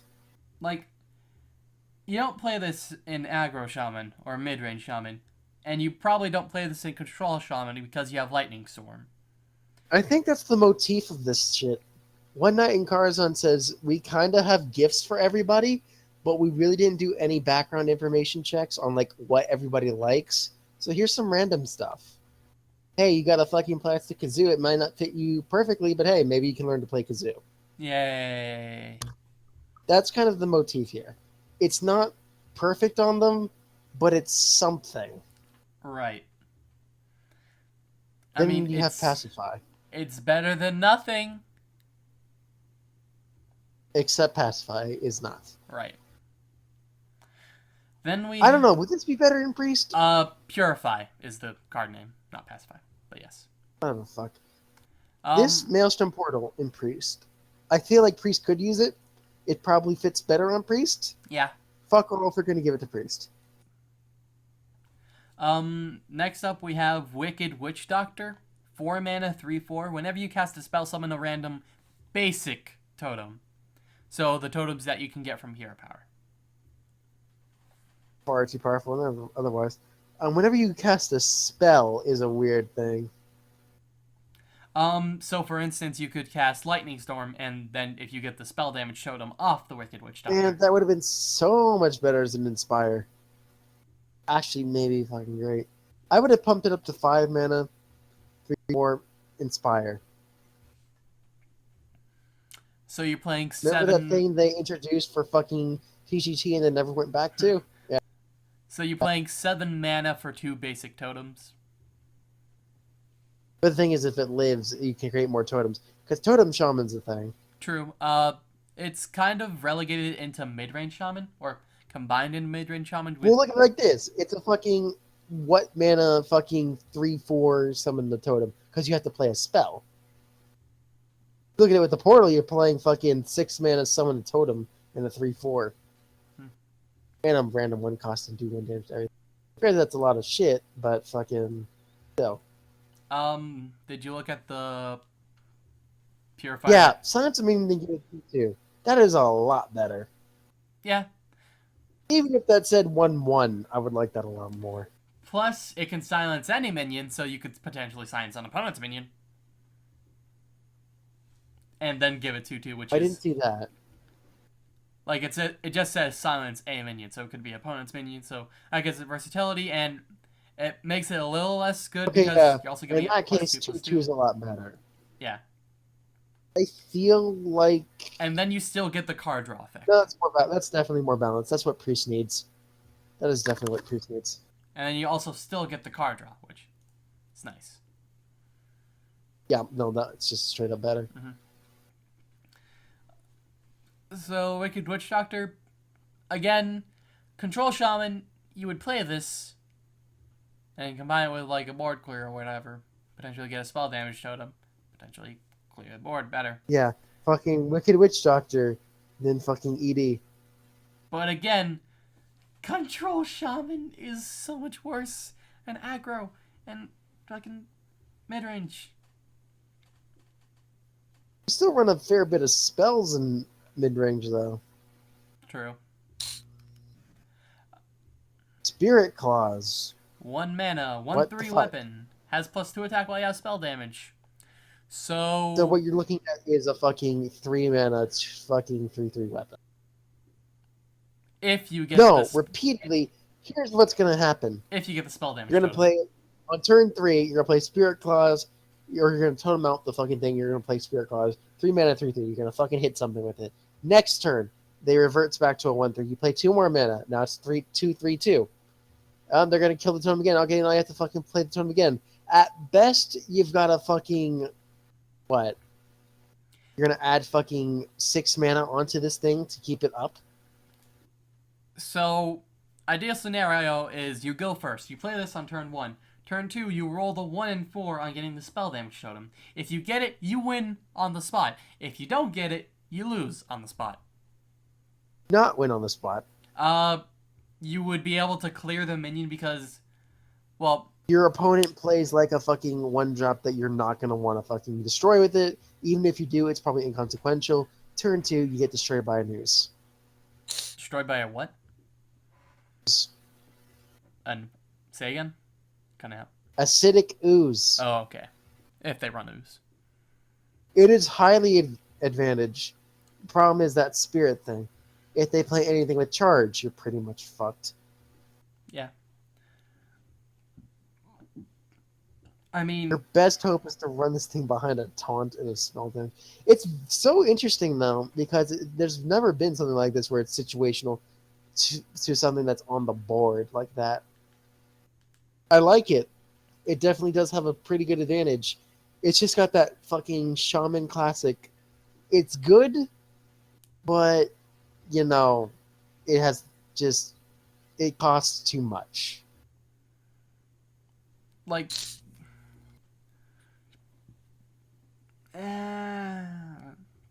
I like the card. I really do, but It's a shaman card. Right. In what shaman deck would you run this? Like, in a, I guess maybe an aggro shaman?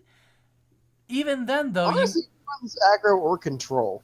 like, it's just so, like, the 1 in 4 of getting a spell damage totem is just so random. And Coupled with the fact that you're also using a card slot for this shit. right. If you get the spell But if damage... you're running aggro, you also already have Doomhammer. Right. So maybe a control, like this gives control shaman some way to deal with the board early, but even then, you still need to roll... Controls some variations of mid-range. Right, but even then, you still need to roll the 1 in 4 to get the spell damage to actually get the actual good stuff from this card. Or you play anything else that has spell damage. Which is what in shaman? Like, the neutral spell damage cards kind of suck. Yeah. So, I really like the card. It has an interesting effect. It's a weapon. That makes it so cool. But there's just no deck where you would run this. Especially since you have to roll a 1 in 4 to actually get the good stuff from this card. Urgh. That's shaman. Stingling. Next up, Jungle Moon can work with this? Jungle Moonkin would work this. No, this. no. Wait, yes, what? Yeah, because Yeah. it gives both players spell damage +2. I think Chris went to sleep. Chris, if you want to... Oh, he left a while ago. Yeah. Alright, yeah. No, he left just now. Oh, did he? I don't know. I Anyway. heard the fucking thing. The weird thing is, like, this would work as a mage weapon, but mages won't get weapons. Because they have the cult sorcerer and shit like that. Yeah. Darlon aspirants. They actually have minions that do this shit. Blood Mage Thalanos. I mean, what, you're not gonna fucking run a. You might run a Blood Mage. You're not gonna run a Kobold. You're not gonna run a Dollar Mage. Master of Ceremonies. You're not gonna. Oh, that's not even a thing. I could... Ancient Mage. Not gonna fucking run. Rigid Snowbolt. Not gonna run. Evolve Kobold. Not gonna run. I could maybe... Ogre Magi. You might run. I could maybe see Thalanos being played in Control Shaman, but even then, it's still a 2-card combo for this to work. Azure Drake's probably the only other likely combo. Yeah, like... It's just... It's a... You're maybe a Malagos Shaman, but that hasn't been run in a while. Plus, Malagos costs 9 mana. Oh, hey, you have a 1-mana weapon. Yeah, but a Malagos Shaman also is trying to OTK your opponent, because you need Psycho to get all the good cards. Yeah. I mean, you play it prior to the turn you do Ancient Call. You have 3 extra damage. Like, if you roll the 1 in 4 and win, Ancestor's Call. you are in an amazing position. If you don't get the 1 in 4, then you are in a horrible position. So it's the same as thing like Shifter Xeris, whereas it does have a much more significant impact than Shifter Xeris. Right. In terms of the fact that you have a better chance of getting it to do something, it's still a fucking 25% chance. Therefore, you're pretty shit out of luck. Right. So, Inconsistency and therefore usability. I think someone's going to use this. like, It's not going to be used very much. could be you. Yeah, I love the card. It's just not. It looks good at face, and then you start to think about how you're going to keep that spell damage around, especially when the enemy is thinking, well, I just get rid of the spell damage and this thing becomes useless. Yeah. Just doesn't have any consistency to it. Alright. Because there's not enough of the spell damage types. Right. Next. Especially for Shaman. Anyway, next up we have Warlock. The Silverware Golem. If you discard this card, summon it. It's a 3-mana 3/3. Cool. I didn't hear anything you said, so I'm going to look at the stream. Silverware Guardian, 3-mana 3/3. Golem, and Once again, I think, no, we talked about this. Yeah, like, discards... I mean, if you run a discard deck, Discard you run this... is not a thing. Stop trying to make it a thing unless you're going to fucking commit. Like, it's just not They're playing fucking, gonna happen. they're playing fucking half-leads with this shit. They're like, oh, look at this. They're dangling in front of your face and then saying, like, nope. Like that fucking State Farm commercial with the fucking old guy and the fucking dollar on a fucking thing. Oh, I got you $1. Oh, you gotta reach for it.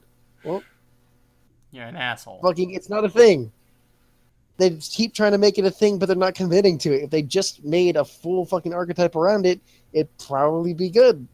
But there's not enough. I mean, And when you do, you're running out of cards. It's still bad. If in the next expansion they fully commit to discard Warlock, then I'm sure it would be great. But right now, like, discard is just so blah. You don't get enough What out the of fuck? So they did the be our guest card. it. Karazhan. One kid. Yeah. Be our guest. Be our guest. We're not ever gonna be played. It's better than Forbidden Ritual on turn 5. Because... On turn 5, yes, you're getting fucking 6/6 worth of stats. Right. 5 However... mana 6/6 is not bad. Over 3 bodies, you could argue is maybe better. Situational. However, Forbidden Ritual has a lot of flexibility to it. You can play it on turn 3, you can play it on turn 4, you can play it on any turn. And it Play still on turn be good. 7 and get a full board. Yeah. Karazhan is only better than Forbidden Ritual on turn 5. And even then, what deck would you run this in? Reno Lock? Aggro. You run it in No. fucking aggro. You don't run it in Reno Lock. Because you need don't- other cards. You don't run it in Reno Lock. Oh, that's debatable. You don't run it in Reno Lock. You run it in aggro, pure zoo, like zoo aggro. The only reason you do that is because fucking it's 6 mana stat, 6 stats. That's really it. But even then, like, it's not as flexible as Forbidden Ritual. So if you had to choose between Forbidden Ritual and Karazhan, you would choose Ritual because it's more flexible and can be played on any turn. If Silverware Golem was a The demon, nice thing about this card is it can trade up to any 6. It can trade anywhere from 6 to 1 health minions. yeah, like, It perfectly too. Wait, no, except for 4 mana. It can trade perfectly to anything except 4 health. No, Right. it can still with 3 and 1. right. It can trade perfectly for anything with 6 health. It's pretty nice. Mm-hmm. But it just, like, Ritual's better almost all the time. If there was a reason, like an archetype, to use them, if they were mechs or something, or demons, even, I'd say there's more of an incentive, but there isn't. So this card is literally getting brought out to be put onto the shelf. Yeah. It's dust, basically. Flawed Vision. Silverware Dream Combo. Malchazar's Imp turn 1 survives. Turn 2, Succubus discards this card, summons this on board, draw a card, and you get a 1/3, 3/3, and 4/3 on turn 2. That is the Dream Combo, yes. But what are the chances of that happening? Very low. First off, you have to have all 3 of those cards in your hand by turn 2. Second off, you need to make sure that you discard the Silverware Golem itself. And not another card. Well, here's what you do. You run 2 Silverware Golems. Your opening hand is the Imp, the Golem, and the fucking Succubus. You fucking draw the second Golem. And You then... play Imp. Draw second Golem. That's it. Yeah. Go to first, of course. And then where do you go from there? What's the rest of the deck? I mean, the rest of the deck would be The rest of probably... the deck is you lose. I mean, the rest of the deck would probably just be Zoolock. But even then, like... It's not worth it. None of this is worth it. Like, it's not consistent enough. as well. Warlock is not changing at all this expansion. Nothing here is being used. Like, Reno, Lock, and Zoo are still going to be the Warlock decks. What's going to be used in fucking Reno Lock is that new card that puts 5 legendaries into your deck. More than likely. Actually, maybe not, because, like... Can't get duplicates. Right. So why not just put those cards in anyway? Like a Jiraxis. Yeah, like you said before, why wouldn't you fucking put Karazhan in the... Is that Karazhan? Karazhan? What? Because there's other cards you need to make sure you do have. Right. You're already going to run everything you have. There's a lot of flexible cards in Reno Lock, actually. Problem with Malkazar is that it dilutes your deck. Like, going back to what I said, going back to earlier, where I said, like, you usually want as small a deck as possible to get that consistency. Adding 5 random legendaries. I think there's certain decks that don't adhere to that rule, admittedly. Reno Lock, I'd say, is one that actually does not benefit from the 30-card thing. If it could run more cards, it would run more cards. Yeah, since it can draw. Because here's the thing. Reno Lock is not a consistent deck in the slightest. The only thing consistent about it is that you're going to be drawing a shit ton of different stuff every time. Like, you obviously don't run any duplicates of anything, so every time you play this fucking deck, you're fucking getting a different opening hand that they're playing differently. Like, in Reno Lock, because you only run 1 of each card, you want to be able to get to those cards. And because, like, Reno isn't played in many other decks because a lot of other decks don't have the cycle potential that Warlock has. Like, Warlock has card draw built into its hero power itself, and it's energized really well with Reno because, well, you damage yourself, and Reno heals. Of course. So, the reason why Reno Lock is so popular, and is really the only deck that you run Reno in, is because of that ability to draw cards. And, like, Reno is useless if you don't draw them. Like, you're making your deck worse just so that you can run Reno. So if you never draw Reno, you're in for a shitty time. And in Warlock, you also need to draw your board clear to make sure that you get to Reno. For instance, Demon Wrath, Hellfire, Shadow Flame, Twisting Nether, all those cards. You need those cards to be able to get to the Reno, so that way you can get the value off Reno and heal. So that way your deck isn't just worse for the sake of being worse. Here's the thing about, get what you're saying with that. There are quite a few good legendaries you could get, though. Shifter Xeris is not a bad thing to pick up. Right. Fucking Blood Mage also isn't too bad. Bronzebeard isn't too bad to pick up either. Fucking either the Fiola or Adis isn't too bad for the stats. Harrison Jones would be a pretty good pickup if you're not already running him. At least Starseeker isn't bad either. Impaler is not bad. Naxxramas Champion Shard is not... There's a lot of good shit you can get very early on. Right. And it just keeps going up. Like, the worst things you could get are probably shit like the Beast, the Skeleton Knight, Baron Geddon, Chillmaw. As the fucking cost goes up, there's bad shit. But the earlier shit's pretty good. But the question is it worth diluting your deck with 5 random legendaries than a couple consistent board clears or Reno himself? That depends on your playstyle. That depends on if your Reno Lock games... If you feel your Reno Lock games are going slower, yes. If you feel like they're facing a bunch of shit that's pushing them to play Reno like turn 7 or even turn 9, then no. Right. But recently, I've been playing Reno Lock a lot, and I've never had to use Reno before turn 10. It's very, very weird he ever even gets played before turn 15. Mainly because you fucking control. You basically just trying to fucking slow your opponent down until you can fucking get a huge lead, then fucking either fucking cause them to fatigue or win by bursting them with a bunch of minions. So, against aggro, Malkazar is a hell of a lot worse because a lot of times in aggro decks, you're dead by turn 6 or 7. So, Malkazar just dilutes your deck to the point where you're probably not going to draw Reno in time. Or you're not going to have Reno in hand by that time. Like, against aggro decks, you kind of need Reno on turn 6, especially if you didn't get any of your board clears. So, against aggro, Malchezaar is shit.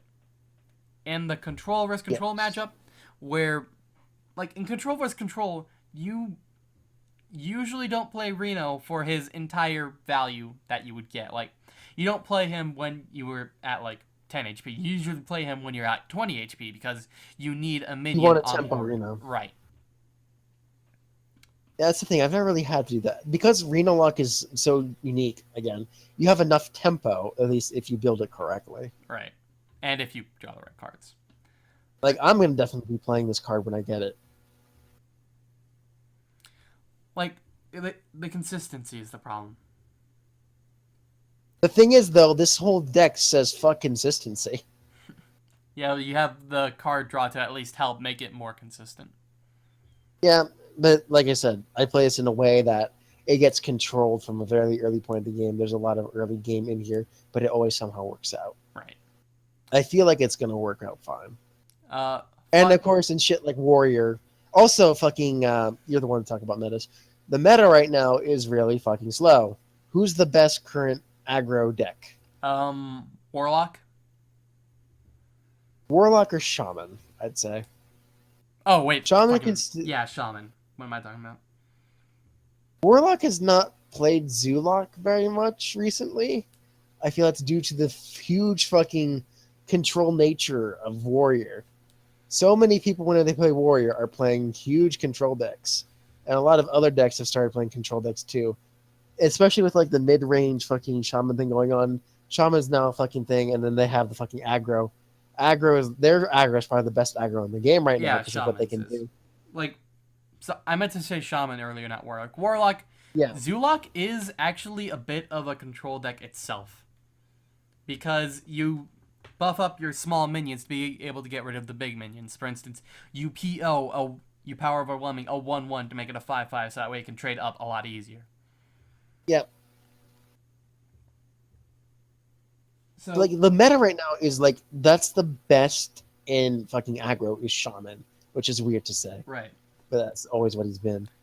But everyone else right now is like gone to a very controlling state, especially Warrior. So the games are lasting longer. Aggro is losing out. I think adding in 5 random legendaries would be fine. It has, like, again, it'll just be whether or not you can draw the right cards. That's what it's going to come down to. Of course, you can completely whiff on all 5 legendaries and like, well, fuck. Yeah, you could. But that's Hearthstone. You could get Cho, Millhouse. The perfect combo. Cho's not too bad. I Cho mean, is very scary. yeah. Especially if you play a big minion and then Cho as well. People underestimate Cho way too much. You never play him constructively. Like, you never actively put a Cho into your deck unless you want to. Especially competitively. But if you just have a Cho is great. Yeah. Flawed Vision. What really blows my mind is they spent 4 months making 45 cards, which is already nothing. But none of these cards have new mechanics or really anything interesting about them. Well, they can't make new mechanics. They save those for the big ones so they can fully do them. It's like if you were going to make something new and you're doing it in a small burst or a big burst, I can see why they do it in this big burst because like if they introduce it in the small parts, like, well, there's not enough of it. I kind of want to do this and now I'm burnt out on the idea. Like, it's not as fun anymore. Like you could, But when they do it in the big things, like, okay, here's like hundreds of new cards, and a lot of them revolve around this one thing. I can now make some cool decks, and I'm clearly happy about this. What really exemplifies this is Blackrock Mountain. Blackrock Mountain was all about dragons.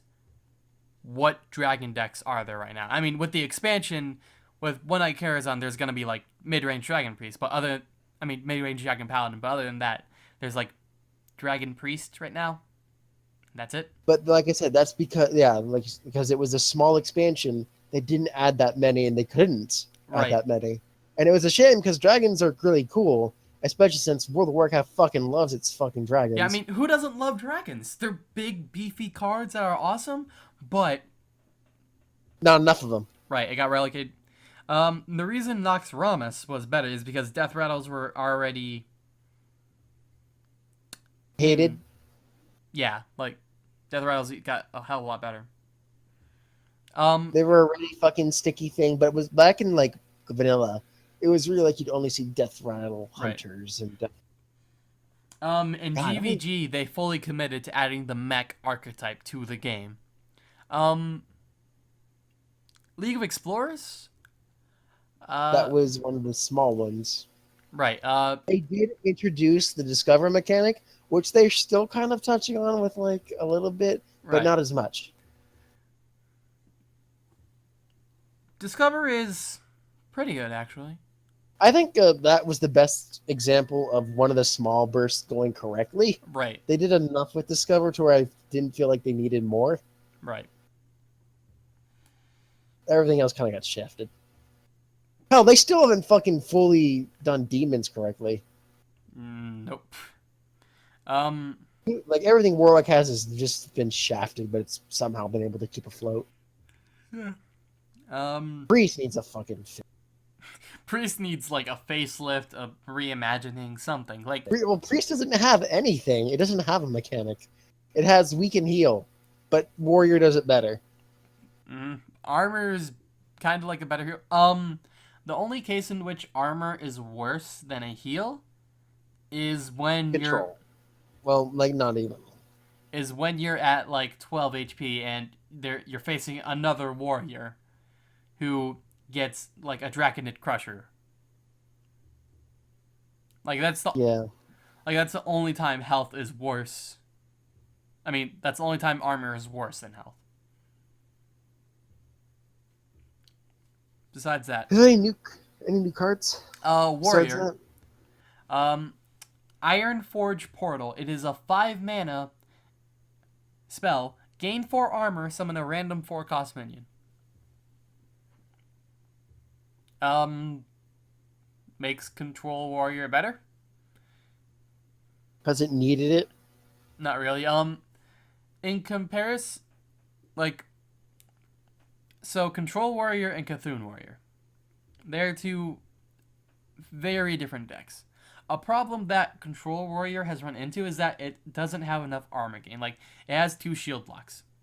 Those are the 2 big armor gains for that class, and technically Justicar Hero Power. In Cthulhu Warrior, they have a big armor gain with Ancient Shield Bearer. So, Ancient Shield Bearer gives 10 armor, which is big burst armor, which you need in a control deck or Cthulhu deck. It's big burst of healing. Right. So, this potentially makes Control Warrior viable again, because for a while now, Cthulhu Warrior has kind of taken over in the Control Warrior setup. Like, old Control Warrior would run stuff like Geddon, Sylvanas, Grommash, legendaries. Like all. By the way, 4-drops are pretty good. Yeah. All the Cthulhu cards in a Cthulhu Warrior, you would replace those Cthulhu cards with endgame legendaries. So, were they high when they made this card, by the way? Why is it not 6 mana at least? Who knows? It is a fucking gain 4 health. It's basically play a 4-cost card plus 1 mana gain 4 health. Yeah. What the fuck? And there are a lot of good 4-drops. Like it's also a fucking common. What the fuck? Yeah. Like 4 mana is basically the sweet spot in terms of consistency for cards. Otherwise, there's like the very high cost. The dream, I guess, is if you're looking for pure damage, Ancient Shade. If you're looking for control, it's probably Arborant Berserker. There is also Injured Blade Master, which would be a 4/7. Oh, that's a priest thing. Oh, yeah. I'm looking neutral. Because I don't know if this shit goes over classes. It goes over classes, yeah. You also have like Bloodhoof Braves, which are pretty good. Bloodhoof Brave? Oh, 2/6 taunt, yeah. Interage. I have an ox to grind. Of course, if these things go over fucking classes, the real dream is fucking Flame Weathered Faceless. Flame Wreath, yes. 7/7. Awesome. Maybe even South Sea Squid Face could be. Yeah. Worst case scenario, there's Eerie Statue, I guess. 4 mana 7/7, but you can't attack with it. So Right, unless it's the only thing on the board. right. Hey, just use your fucking Purify. Yes, of course, best plan. You can even get like the Warhorse thing that charges the 5/3. That won't have charge because it's based on Joust. Oh, right, that thing. Yeah, that's the thing. So how good do you think a 3/4 weapon is? 3/4 weapon's pretty good. All right, Rogue has one for 5 mana. Fool's Bane is also a 5 mana 3/4 weapon, except for Warrior, and it has unlimited attacks each turn, but can't attack heroes. That's a really good control card. Yes. Like, that's a stupid good control card. You play it, clear the board. If your opponent's running aggro, clear. Zoo, clear. You fucking play it 5 mana. You fucking probably play Justicar, right? So I was like, oh, well, here's 4 mana. Mhm. Here's 4 shield, here's 4 shield. I basically lost nothing. Like, it's awesome. Amazing, even. It allows you to get through taunts. Like, an issue that Warrior can run into with weapons, especially against something like Shaman, is that the Shaman hero power can just make taunts. Lots of taunts. Or they can run things like Thing from Below, Feral Spirits, like taunts. Lots of taunts. Fool's Bane can get over that because you can have unlimited attacks each turn. So just attack, and then you can get to the big juicy stuff that you want to really get rid of. So yeah, great card. It does lose the versatility of being able to attack face, Here's the thing. but in a control What if warrior. you play 6 mana Fool's Bane upgrade? Huh? What? Say again? Fool's Bane plus upgrade.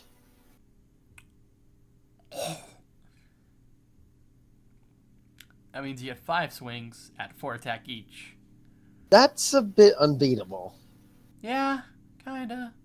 It's Like pretty I good. said, not many things do 4 damage in this game, but when they do, I mean, upgrade. You don't run in control warrior. you probably would for this combo. Anyway, great card.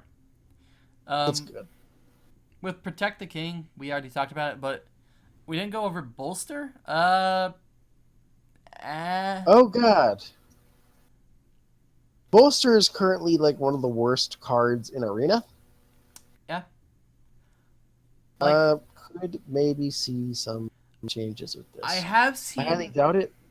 I have seen some taunt warriors that revolve around Bolster being actually pretty good. You see, the problem with taunt is that you're giving up some stat points to get taunt on to your minion. Like, for instance, with what's it called? Yes. Booty Bay Bodyguard, I think it is. That is the 5 mana 5/4. No, Evil Heckler. That's the 4 mana 5/4, right? Evil Heckler is a 4 mana 5/4, yes. That guy with taunt, that guy with TGT. Yep. 4/5 is typically better because health is awesome.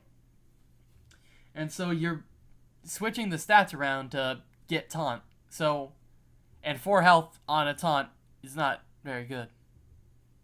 It can pretty easily get gotten over. So the problem with taunt is that for getting the taunt, you lose stats, and those stats are kind of needed against like a zoo-ish decks where aggro can just easily get the damage to get through. So with Bolster, you buff those cards up, and you make up for the taunt giving them less stats. So the dream is your opponent has 7 minions on the board. You protect the king, Bolster. That's I guess the dream would be your fucking Warlock opponent plays fucking Forbidden Ritual. right. So 5 mana, you get 7 3/3 taunts. That is awesome. 21/21. Yes. That is amazing. That is more than 2 Fatty Eye. You could compare Nope. it. You could compare it to the 10 mana spell that you get from Archthief for Fawn. So it's basically cost cut in half, and all of them have taunt.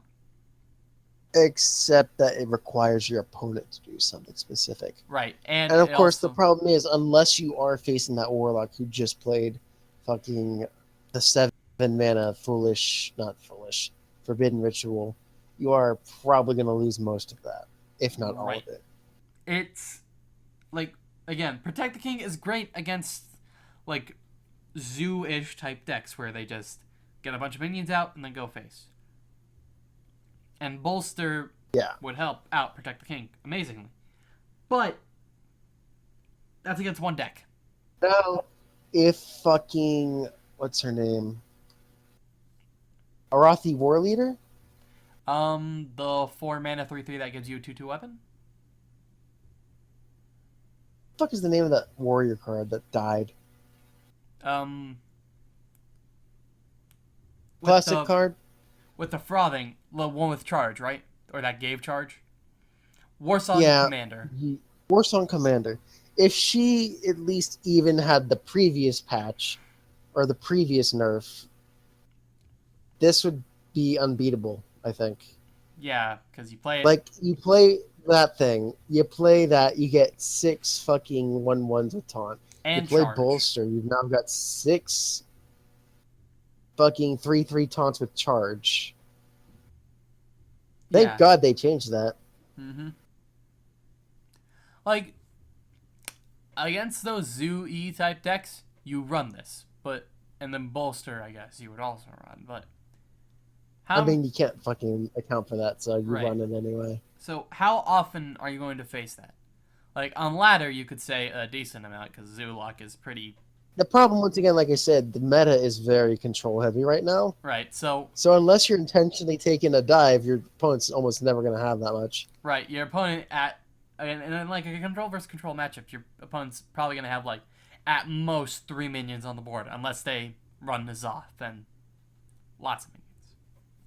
You could see it making some way in, like, the end game where, like, okay, they did just play N'Zoth. I played this. They have no cards in their hand. All of a sudden, now I have all these taunts they can't get through. Right. It at least gives me a turn. Maybe kills one of them, like a fucking loot hoarder. I could see it being put in as a one-of, but I don't think you would run this with Bolster. I don't think No, you were going to. The problem with running it as Bolster is it's too situational. Right. And if it doesn't get its intended use, it becomes just a 3 mana, I'm stalling this turn, Right. potentially. But if you don't bolster it that turn as well, like all of a sudden, Shaman just plays his fucking portal, and they're all gone. Right. And a lot of And then aggro you're shamans sad. have decided to tech in, like, lightning storms or whatever. Versus Mage, even if you bolster, fucking 7 mana Flame Strike. Like, there are... As a one-of, yes, Consecration. you wouldn't run this with Bolster, you wouldn't run 2 of these. And a Taunt You Warrior... run it as a fucking, do I really need this? Like, in a Taunt I Warrior... think the answer to that is no. In a Taunt Warrior, you would play this, but how good is Taunt Warrior? That is the only situation because, honestly, this card doesn't do anything. Right. Alright, so, neutral cards. There is the new one, Medivh the Guardian.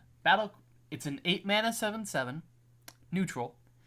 Battlecry, equip Atiesh, Great Staff of the Guardian. It is a 1 mana... Wait, no, it's a 1/3 weapon, which whenever you cast a spell, or is it after? I forget. Summon a random minion of the same cost. So it's a summoning stone. Yeah. Except in weapon form, so it has a lot higher chance of sticking around. So you play in spell heavy decks. Mage. Yeah. Mage is probably the only one. Mage or Druid. Shaman maybe, but I don't think he would sacrifice. It's a really weird fucking legendary. 7/7 worth of stats for 8 mana is It's not. It's kind of the new Doctor Boom. except it's Well, not you 7. play it 8. Yeah, and it's like, hey, if I can play this up, and then you play some spells up, you got some tiny things. Maybe even some big things. It is a 3-mana 1/3 weapon. After you cast a spell, summon a random minion that costs lose 1 durability. Oh, so you can only use it 3 times. Right. Okay. I also want that staff. In Guild Wars.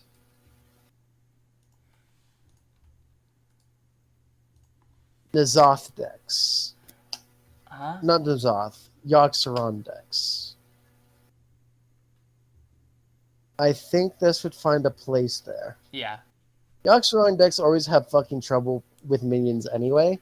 So fucking, I'm kind of surprised Summoning Stone isn't already used in them. But then again, you have to pay 6 mana for the Summoning Stone. Right. So if you pay 8 mana for a 7/7, plus the ability to still have that fucking removal and get something else from it, I think it's almost invaluable. It's going to be played in some variations of it, but I think that's about it. The main problem with the Summoning Stone is that it costs 5 mana, and it can pretty easily get taken out.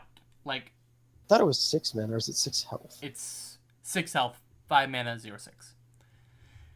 So the problem with Summoning Stone is that it just dies. However, with something like Atiesh, which is the weapon name, it can stick around forever. Like, there obviously is weapon removal, but like, it's able to stick around multiple turns and be used whenever you play a spell in the future. Assuming your opponent doesn't play Harrison Jones. Right. Like, if it gets weapon removal, then it's horrible.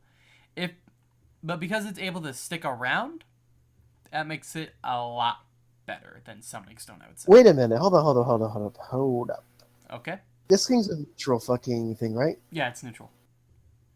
It's the only other legendary besides fucking Blingtron that gives people weapons. Yeah. That's interesting. That's actually significant. Playing Atiesh with Doom? Interestingly, because this is a weapon, Mhm. fucking Blingtron can fucking make it. Nope. Blingtron can only make collectible weapons. So, for instance, Curse Blade, Doom Hammer. What about the other legendary for Warrior? His name is... I know which one you're talking about, but he can also only make collectible weapons. Like, That's no fun. for instance, he can't get the weapon... Malkorok.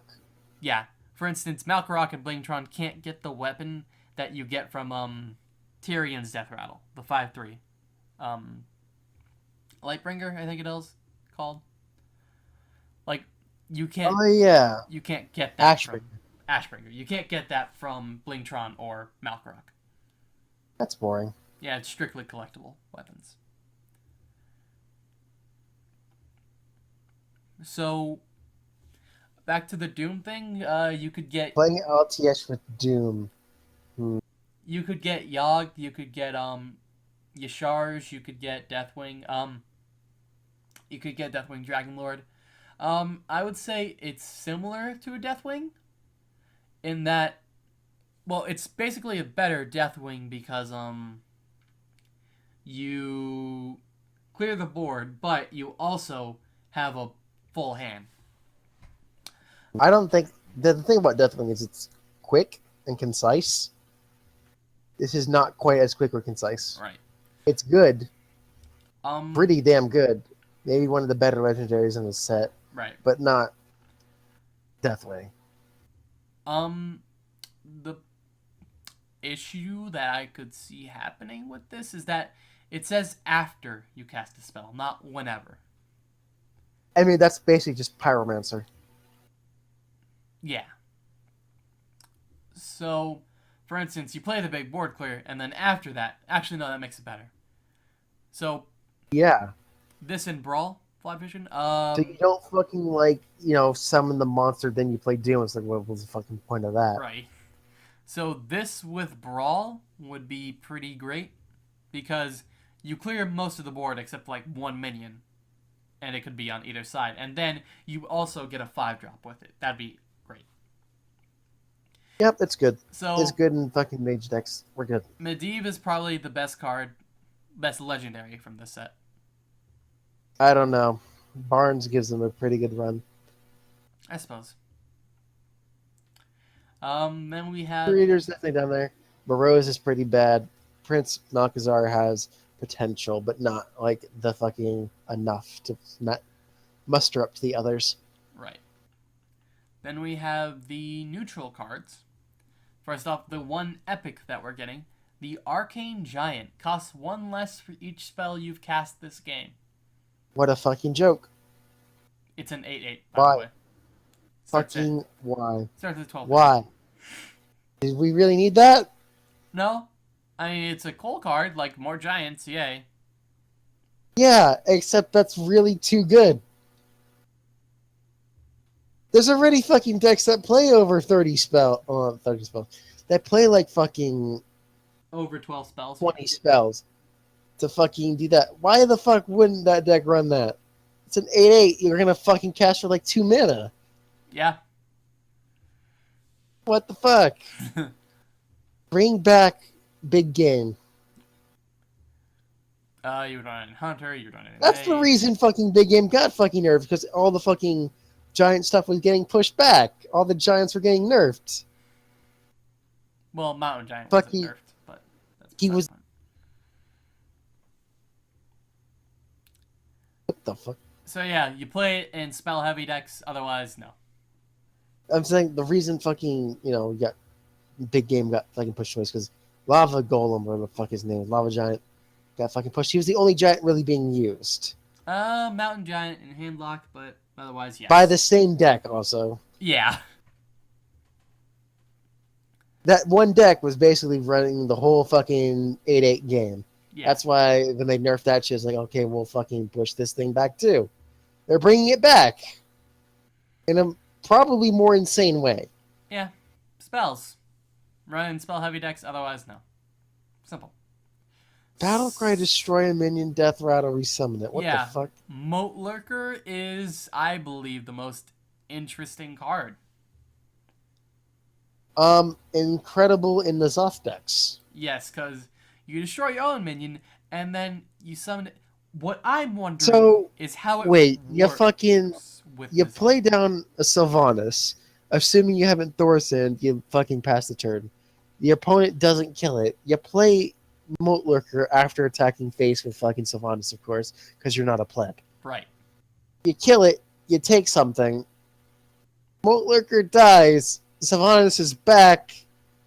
What the fuck? What I'm wondering is, when you N'Zoth, does it bring back Moat Lurker? No. Yes.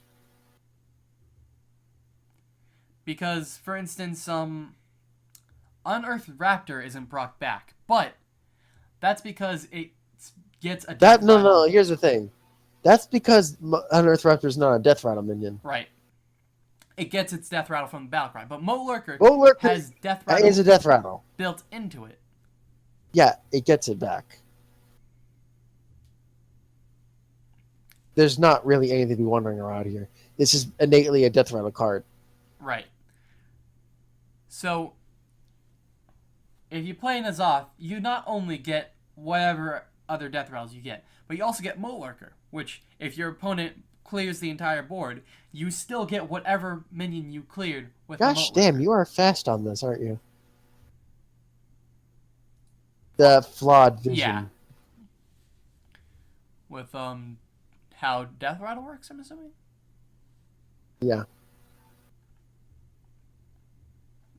I think there's not much else to say about Moat Lurker. He's good at N'Zoth decks. He's good at fucking Hunter death rattle decks. That's about it. You can also Holy shit, Feign Death would be good. take out opponents' minions with it. Holy shit, you can. Yeah. What the? I'm Wait, but that would resubmit to their field. Yes, that's what I'm assuming would happen. I highly Well, doubt. because it doesn't say put it to your field, so Right. yes, it will resubmit it to them. So Meaning, you can destroy super buff minions. right, or you can take out a minion for a little while. So for instance, let's say You're playing fucking Destiny Hero Evil Lord or whatever the fuck his name is. huh? Doom. That one Destiny Hero that I play in my Helios Banishing deck. It's fucking, what is it? Doom guy? I don't know. Doom Guy, yeah. So yeah, you just take out an opponent's minion for a little while. So for instance, let's say they play a Ragnaros. Roar, it's big, it's scary. Oh, it's gone. Cool. Now obviously it can get brought back by the resummon. Okay, but the problem with doing that is you fucking kill a Ragnaros. It's already probably done 8 damage to your face or something. Yeah, that as well. You fucking use this to kill it. It's like, well, that's fucking bad. Then Like- they kill fucking Moat Lurker. They end their turn. Oh, you just get hit again. I believe it's the only card that has a Battle Cry and Death Rattle innately on it. Wait, no, there's Toshli. Yeah. Toshli. And fucking all the fucking... no, never mind. Like, Unattractor doesn't have it innately on it. Moat Lurker does. Moat Lurker's interesting. I feel it's going to play a lot in N'Zoth and Hunter. There we go. Right. Avian Watcher. Once again, please fucking commit to something if you're going to do it. Secrets are a little bit undercooked right now. Battle Cry if you control a secret, gain +1/+1 and taunt. Sure. I guess. A 4/7 taunt for 5, okay. 4/7. 4/7 taunt for 5. That why is this neutral? Like, I don't. Yeah. Like, can't they just make it like tricolored? The fact this is neutral, just like second saying, "Haha, maybe one day we'll make fucking secrets for everybody, but fuck you until then." 4/7 taunt. Oh, Zeril also has Battle Cry and Death Rattle. 4/7 taunt for 5 is great, actually, stat wise. Darnassus, what? Darkshire Librarian.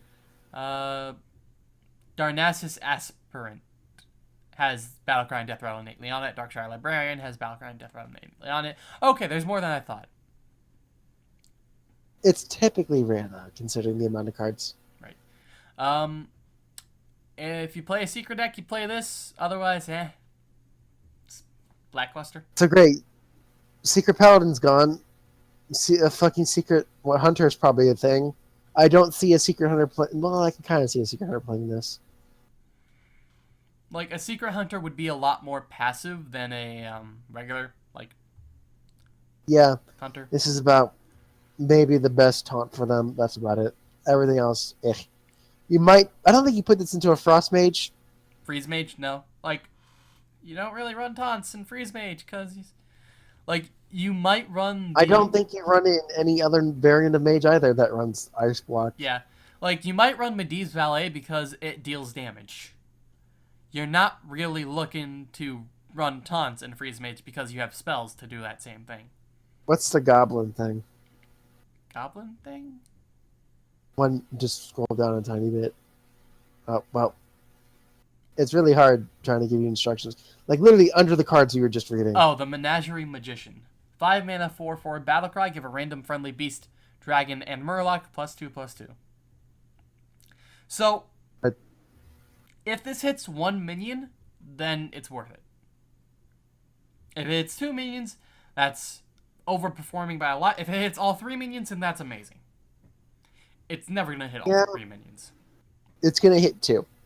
At most. You're either going to run Beast Murlocs or Beast Dragons. Never Murloc Dragons. You're going to hit probably 2 of those if you're building around it with the Curator and all that shit. Right. So, 5 mana, 4/4, not great. If on tempo, it's okay. Getting 6/6 worth of stats. If it manages to buff for 4/4 worth of stats, or even just 2/2 worth of stats, it's pretty good. Yeah. A 5 mana 6/6 is not bad. Right.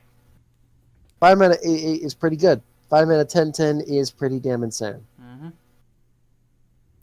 So if you can hit multiple minions, then it's amazing. Otherwise, hitting 1 minion is the bare minimum for it to break I even. cannot hear you anymore. Okay. Up with that. Are you sure? What? How did I just suddenly lose the ability to hear you? I guess. Remaking the call, yay.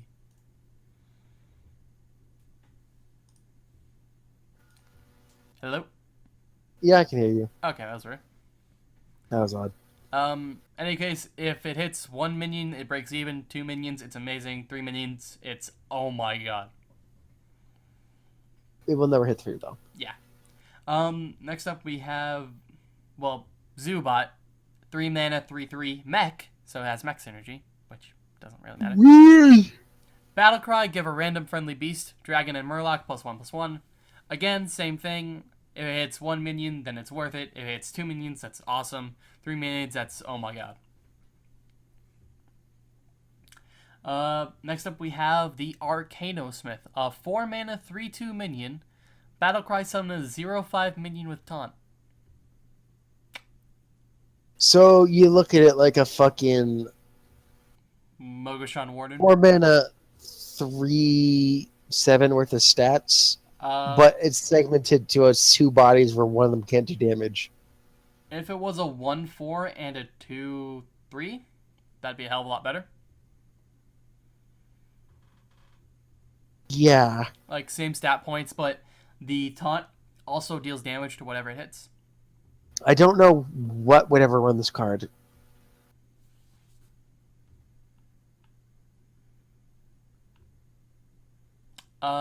Keep in mind that what is a beast? Flat Vision. Pantry Spider? I suppose. Like, the earlier one wasn't a beast. Anyway. Like, what runs the card? Who, like... I don't know. I guess a taunt warrior? But even then... Arena. Arena runs this card. Yeah. Arena runs this card a lot. This card is amazing in Arena. Mm-hmm. Getting a Taunts are taunt. king. Yeah, taunts are pretty nice. Otherwise, Pantry Spider, it's a beast. 3 mana, 1/3, summon another 1/3. Is that 1/3 also a beast? Or Probably. So it's good. You see that running in Beast Druid / Beast Warrior. I think Echoing Ooze is a better card because it summons an exact copy. But it's also Battle Cry. So you could run it with Bran, get another 1/3. Ooh. Like, the 3 mana slot in Hunter is already kind of filled with Animal Companion, Deadly Shot, Eaglehorn Bow, Carrion Grub. Like, Hunter already has their 3 slot kind of filled already. Would you run this in Beast Druid? I mean, there's almost nothing else, so maybe. I mean, there's Mounted Raptor, Druid of the Flame. There is, I guess. what other 3 drops in, Druid? There's Alright, it's pretty shit. potentially Feral Rage. Like, it's very underwhelming. Something, a card that I like a lot more, Violet Illusionist. During your turn, your hero is immune. Only use with heroes that have some form of attacking. Right. Druid, Warrior, Shaman, Rogue. This is a 3 mana 4/3. By itself, it's already fucking above the stat line. Well, it's...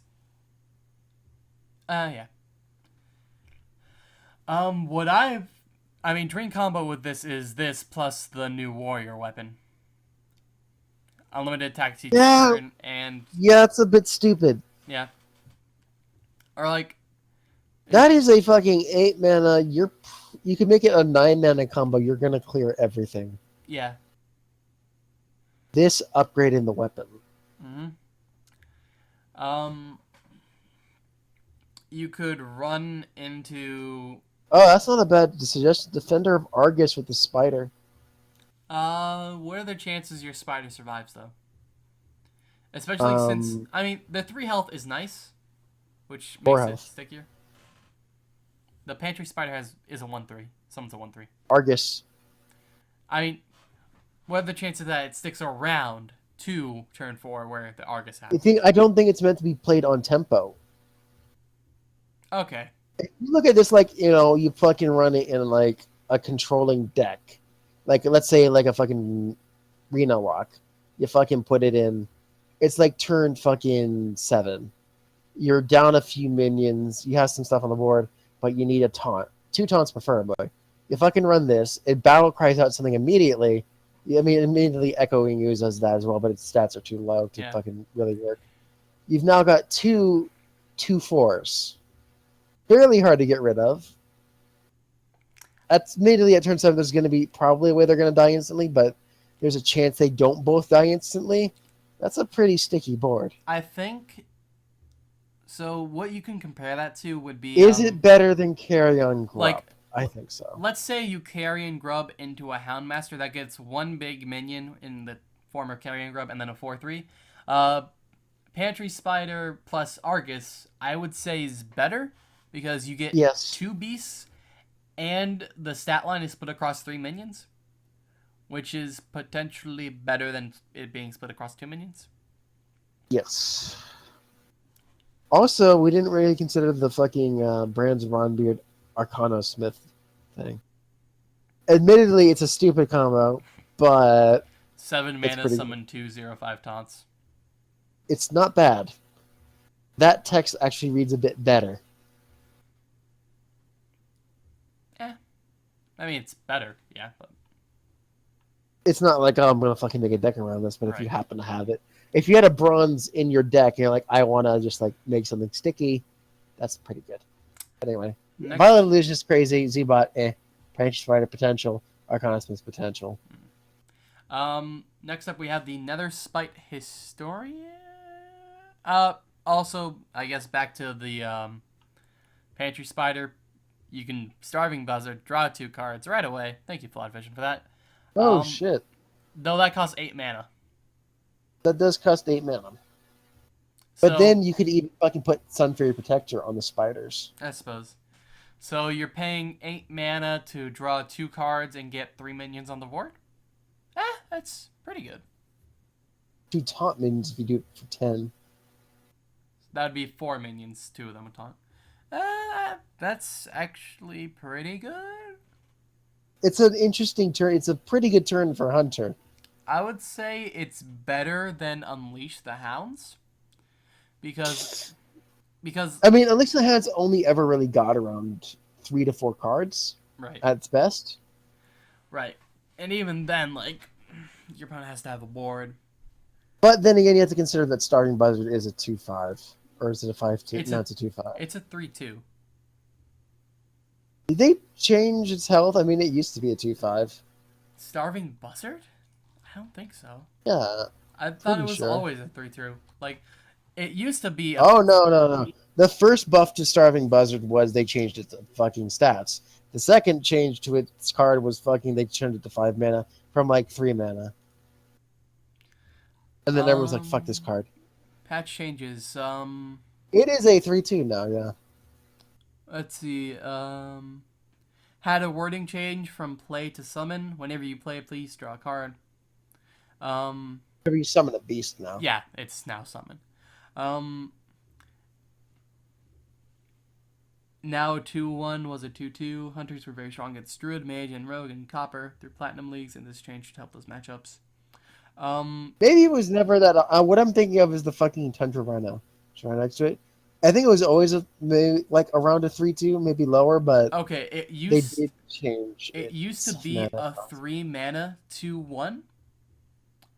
Well, actually, originally it was a 3 mana 2/2. Then it went down to a 3 mana 2/1. And it also used to cost 2 mana, not 3. My mistake. Oh, 2 mana. So it's basically, it was a pocket fucking card generator. Right. And now it costs 5 mana and has 3/2 stat line. So everyone said fuck it as soon as that happened. Right. Before that, it was still being played. You can do that 10-minute combo. It's a pretty shit 10-minute combo. But it still generates 2 cards and 2 taunts. And a Sun Fury. And a fucking buzzard. Power of the Wild Spider, which is one less than Argus. Put, no taunt. Thank you, Flat Vision. I mean, I guess that's one reason to run it in Beast Druid. But, Next up, we have the Netherspite Historian. 2 mana, 1/3, Battlecry. If you're holding a dragon, discover a dragon. Pretty good for priest. In mid-range, Dragon Paladin, the 2 slot is not really filled up Look by at like anything. this. It's a fucking dragon card that makes more dragons. It literally can't be bad. Right. It's in. You don't run it in priest because you already have you might run it in priest. You don't already have the fucking Uh, museum curator. You have Wormrest Agent, which is a 2-drop for a Dragon Priest. Honestly, what the fuck else are you running though? Nothing else is dragon themed. You're True. fucking supposed to put dragon cards in. You fucking take up one other thing that's not dragon themed and already is not that great. I mean, you run it in Dragon Paladin because you don't really have a 2-drop. Like, most of the time when Dragon Paladin, you hero power on turn 2, so having this instead of hero power is a lot better because, well, you get 2 extra stats and the Discover. Ugh. So, yeah, run it in Dragon Paladin. I think Dragon Paladin's going to be a lot better. It's going to be great. It's a dragon card. They honestly needed it. Mm-hmm. Next up, we have the Pompous Thespian. 2 mana, 3/2 with taunt. Thespian. I thought that was illegal in 3 states. Huh? I'll get it. It was a joke off from Ringo. Honestly, I think it was in more states than that, like 48. I don't know. So, Pompous Thespian is... Pompous Thespian is not good. Like, So many things deal 3 damage. So many things deal 2 damage. Yeah, like, if it was a 2/3 taunt, that would be awesome.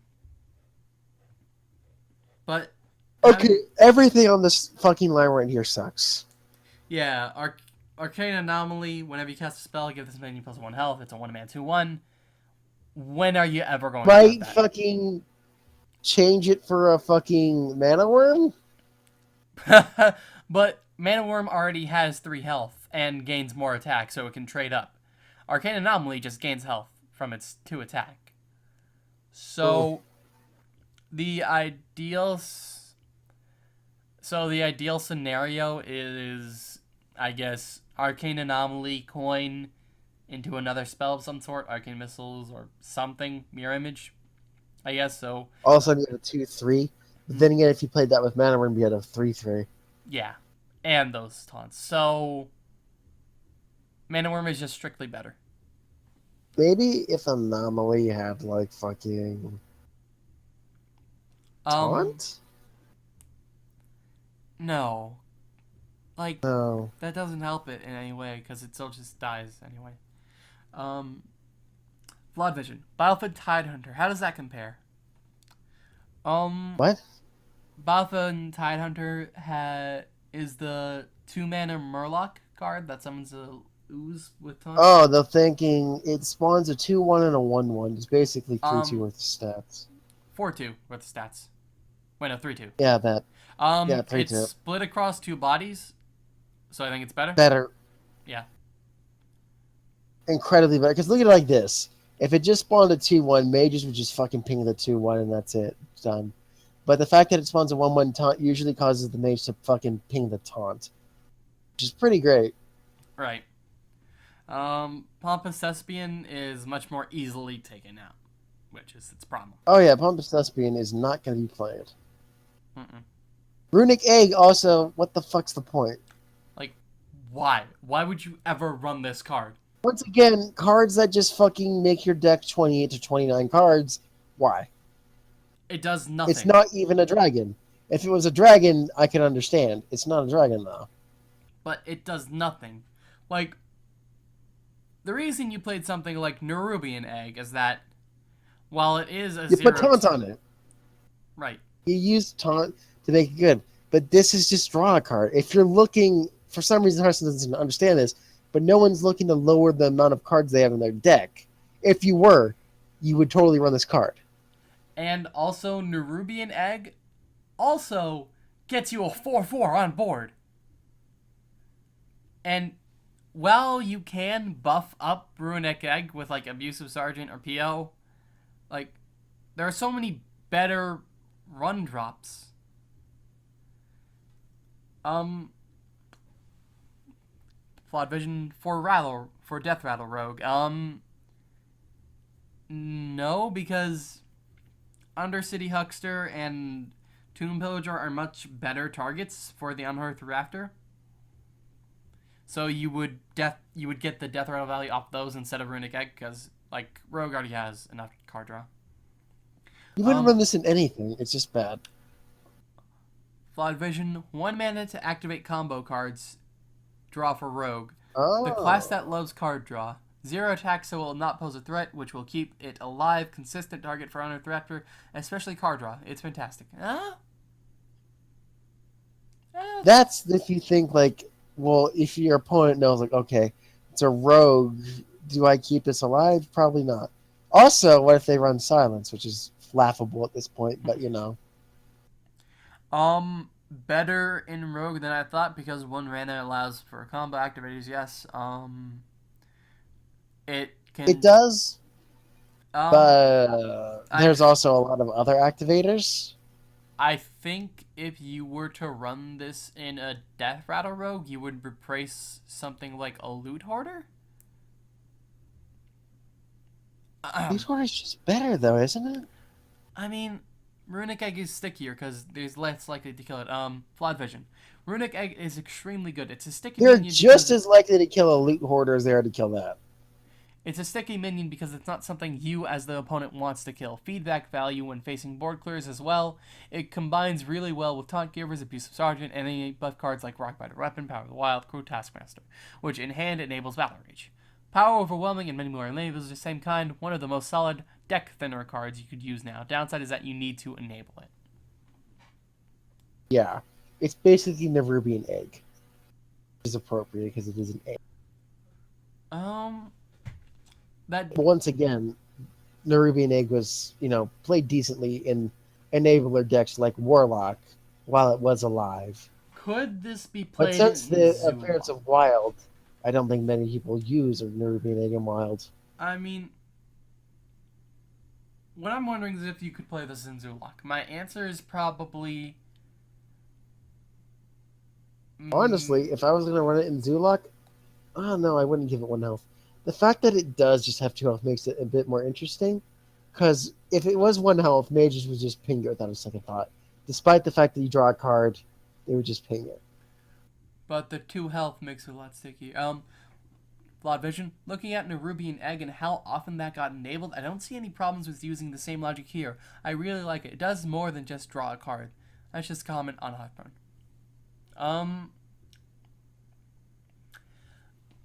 The problem is, okay, sure, for now. The problem is people are going to wise up to that. It's like, okay, they played a Runic Egg. Do I remove the egg? And later on, at the start of this expansion, it's going to be, the answer is clearly no. I do not remove the egg. It is a 0/2 that is nothing but fucking detrimental effects for me. When people inevitably start doing this, you're going to look at this and say, okay, it's a Runic Egg. It's a fucking body that people are going to enable. They're going to look at it like the fucking Nerubian Egg and destroy it. Because what people did with Nerubian Egg is they did kill it. They killed it, took out the 4/4, and then usually dealt with the 4/4 immediately. But since you don't even have to deal with another body, people are going to deal with the egg and they're like, okay, well, yeah. But the thing is, they still have to spend their entire... They still have to... let's say you play this in No, they don't. They still have to spend their entire turn getting rid of the Runic Egg, right? That is assuming you play the Runic Egg on tempo. If you don't play it on tempo, what happens? If you don't play on tempo, it becomes not that much worse, admittedly. It just means they then have more resources to deal with it, but then they're like, do I use those resources to deal with it? If it's turn 1, it doesn't pose a threat to anything, to either one. Turn 2, it's well, they'll probably have something to kill it. They probably will kill it.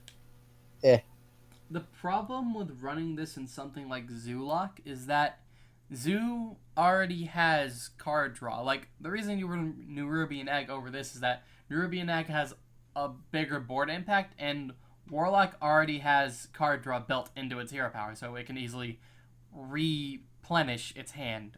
Super easy. We still didn't get any fucking silence this patch. Mm-hmm. We did! We did! We did? Purify. Oh, fuck. We didn't get any silence this expansion.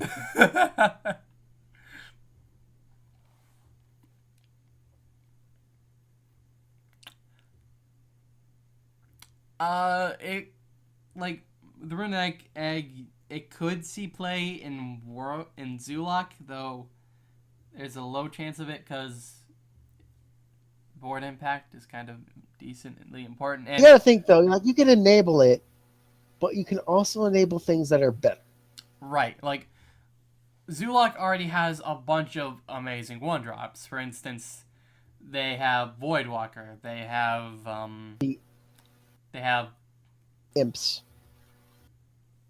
what the fuck is it called? They have Voidwalker, they have Flame Imps, yeah. They have the 1 mana Death Rattle summon another 1/1. Like, all of those are strictly better than Runic Egg. Whether it be And stat-wise. typically, because you're playing Warlock, you have card draw. You Right. don't need to worry about thinning your deck because you're already doing it. Right. In something In like... other decks, like fucking Rogue, you could put a fucking Cold-Blooded onto this thing, but you could also put a Cold-Blooded onto something that'll live. Like, I mean, alright, let's say that you play this in a Death Rattle Rogue. If you get this back from N'Zoth, why? Because if you're playing a Death Rattle Rogue, you're probably Possessed Villager. Thank you, Bloodfish. Like, The only reason you would ever want it back is the fucking deterrent. yeah, but But then again, at like later points in the game, it's like it's fatigue factor. yeah, like, let's say you run, for whatever reason, a Loot Hoarder in your N'Zoth deck as Rogue. That's actually fairly normal. Yeah. Like, Loot Hoarder would be better with N'Zoth because it can actually attack. With It Runic... doesn't need to be re-enabled after N'Zoth. Right. And in a Death Rattle Rogue deck, you run N'Zoth. You could run Stormwind, Knight. The Oh, 2/5 this- with charge? It is the... Where is it? Because that's what Stormwind Knight is. Or are you talking about Stormwind Champion, the 7 mana 6/6 Champion. that buffs? Yeah, that thing. Uh, That's typically what people used to use as the enabler for like Nerubian Egg. I mean, abusives. PO. Abusives were things, but like, back in fucking the days when everyone was poor as shit and there was only classic cards, Stormwind Champion was the champion. Yeah. He could be useful here. Granted, he's still fucking expensive. Like, he's 7 mana. That's really expensive. In Zoolock, there are better 1-drops, and you don't need the card draw. We've been talking about this fucking egg for far too long. In Death Rattle Rogue, you wouldn't want to get this back from N'Zoth. While Runic Egg can enable your combo, there are also other cheap cards that Rogue has never had a problem with enabling combos because of stuff like Preparation, Backstab, other low-cost cards, Cold Blood even. Fucking new pirate cards. And the thing is, while it is a fairly efficient and competent fucking deck thinner, that's once again a problem where deck thinning is, a bad thing, typically. Like, you want to deck thin in something like Freeze Mage. But You want a deck thin with something that's competent with its body. You want an Azure Drake. You want a Loot Hoarder. Because when they're respective mana, they're able to do something. They're able to put up a threat. This thing doesn't put up a threat, and therefore it's just a wasted card. Also, the problem with running this in something like Freeze Mage is that your opponent's not going to kill it. Because they want to kill you before they kill the egg. And the only way you can kill it yourself is you use a spell on it, which you're not going to do because you need that damage to go to your opponent's face, or you can ping it over 2 turns, which, in that case, run an Acolyte of Pain, because that gets you 2 card draws instead of 1 card draw, or run a Loot Hoarder, which gets you a card draw but faster. It's going to be somewhat used for the people who don't quite understand. I feel it's going to be okay when it gets used, but ultimately, if you think about it enough, it's just not better than the other options. Right. Like, the other options are just better than Runic Egg. It's not even that great in Arena. I mean,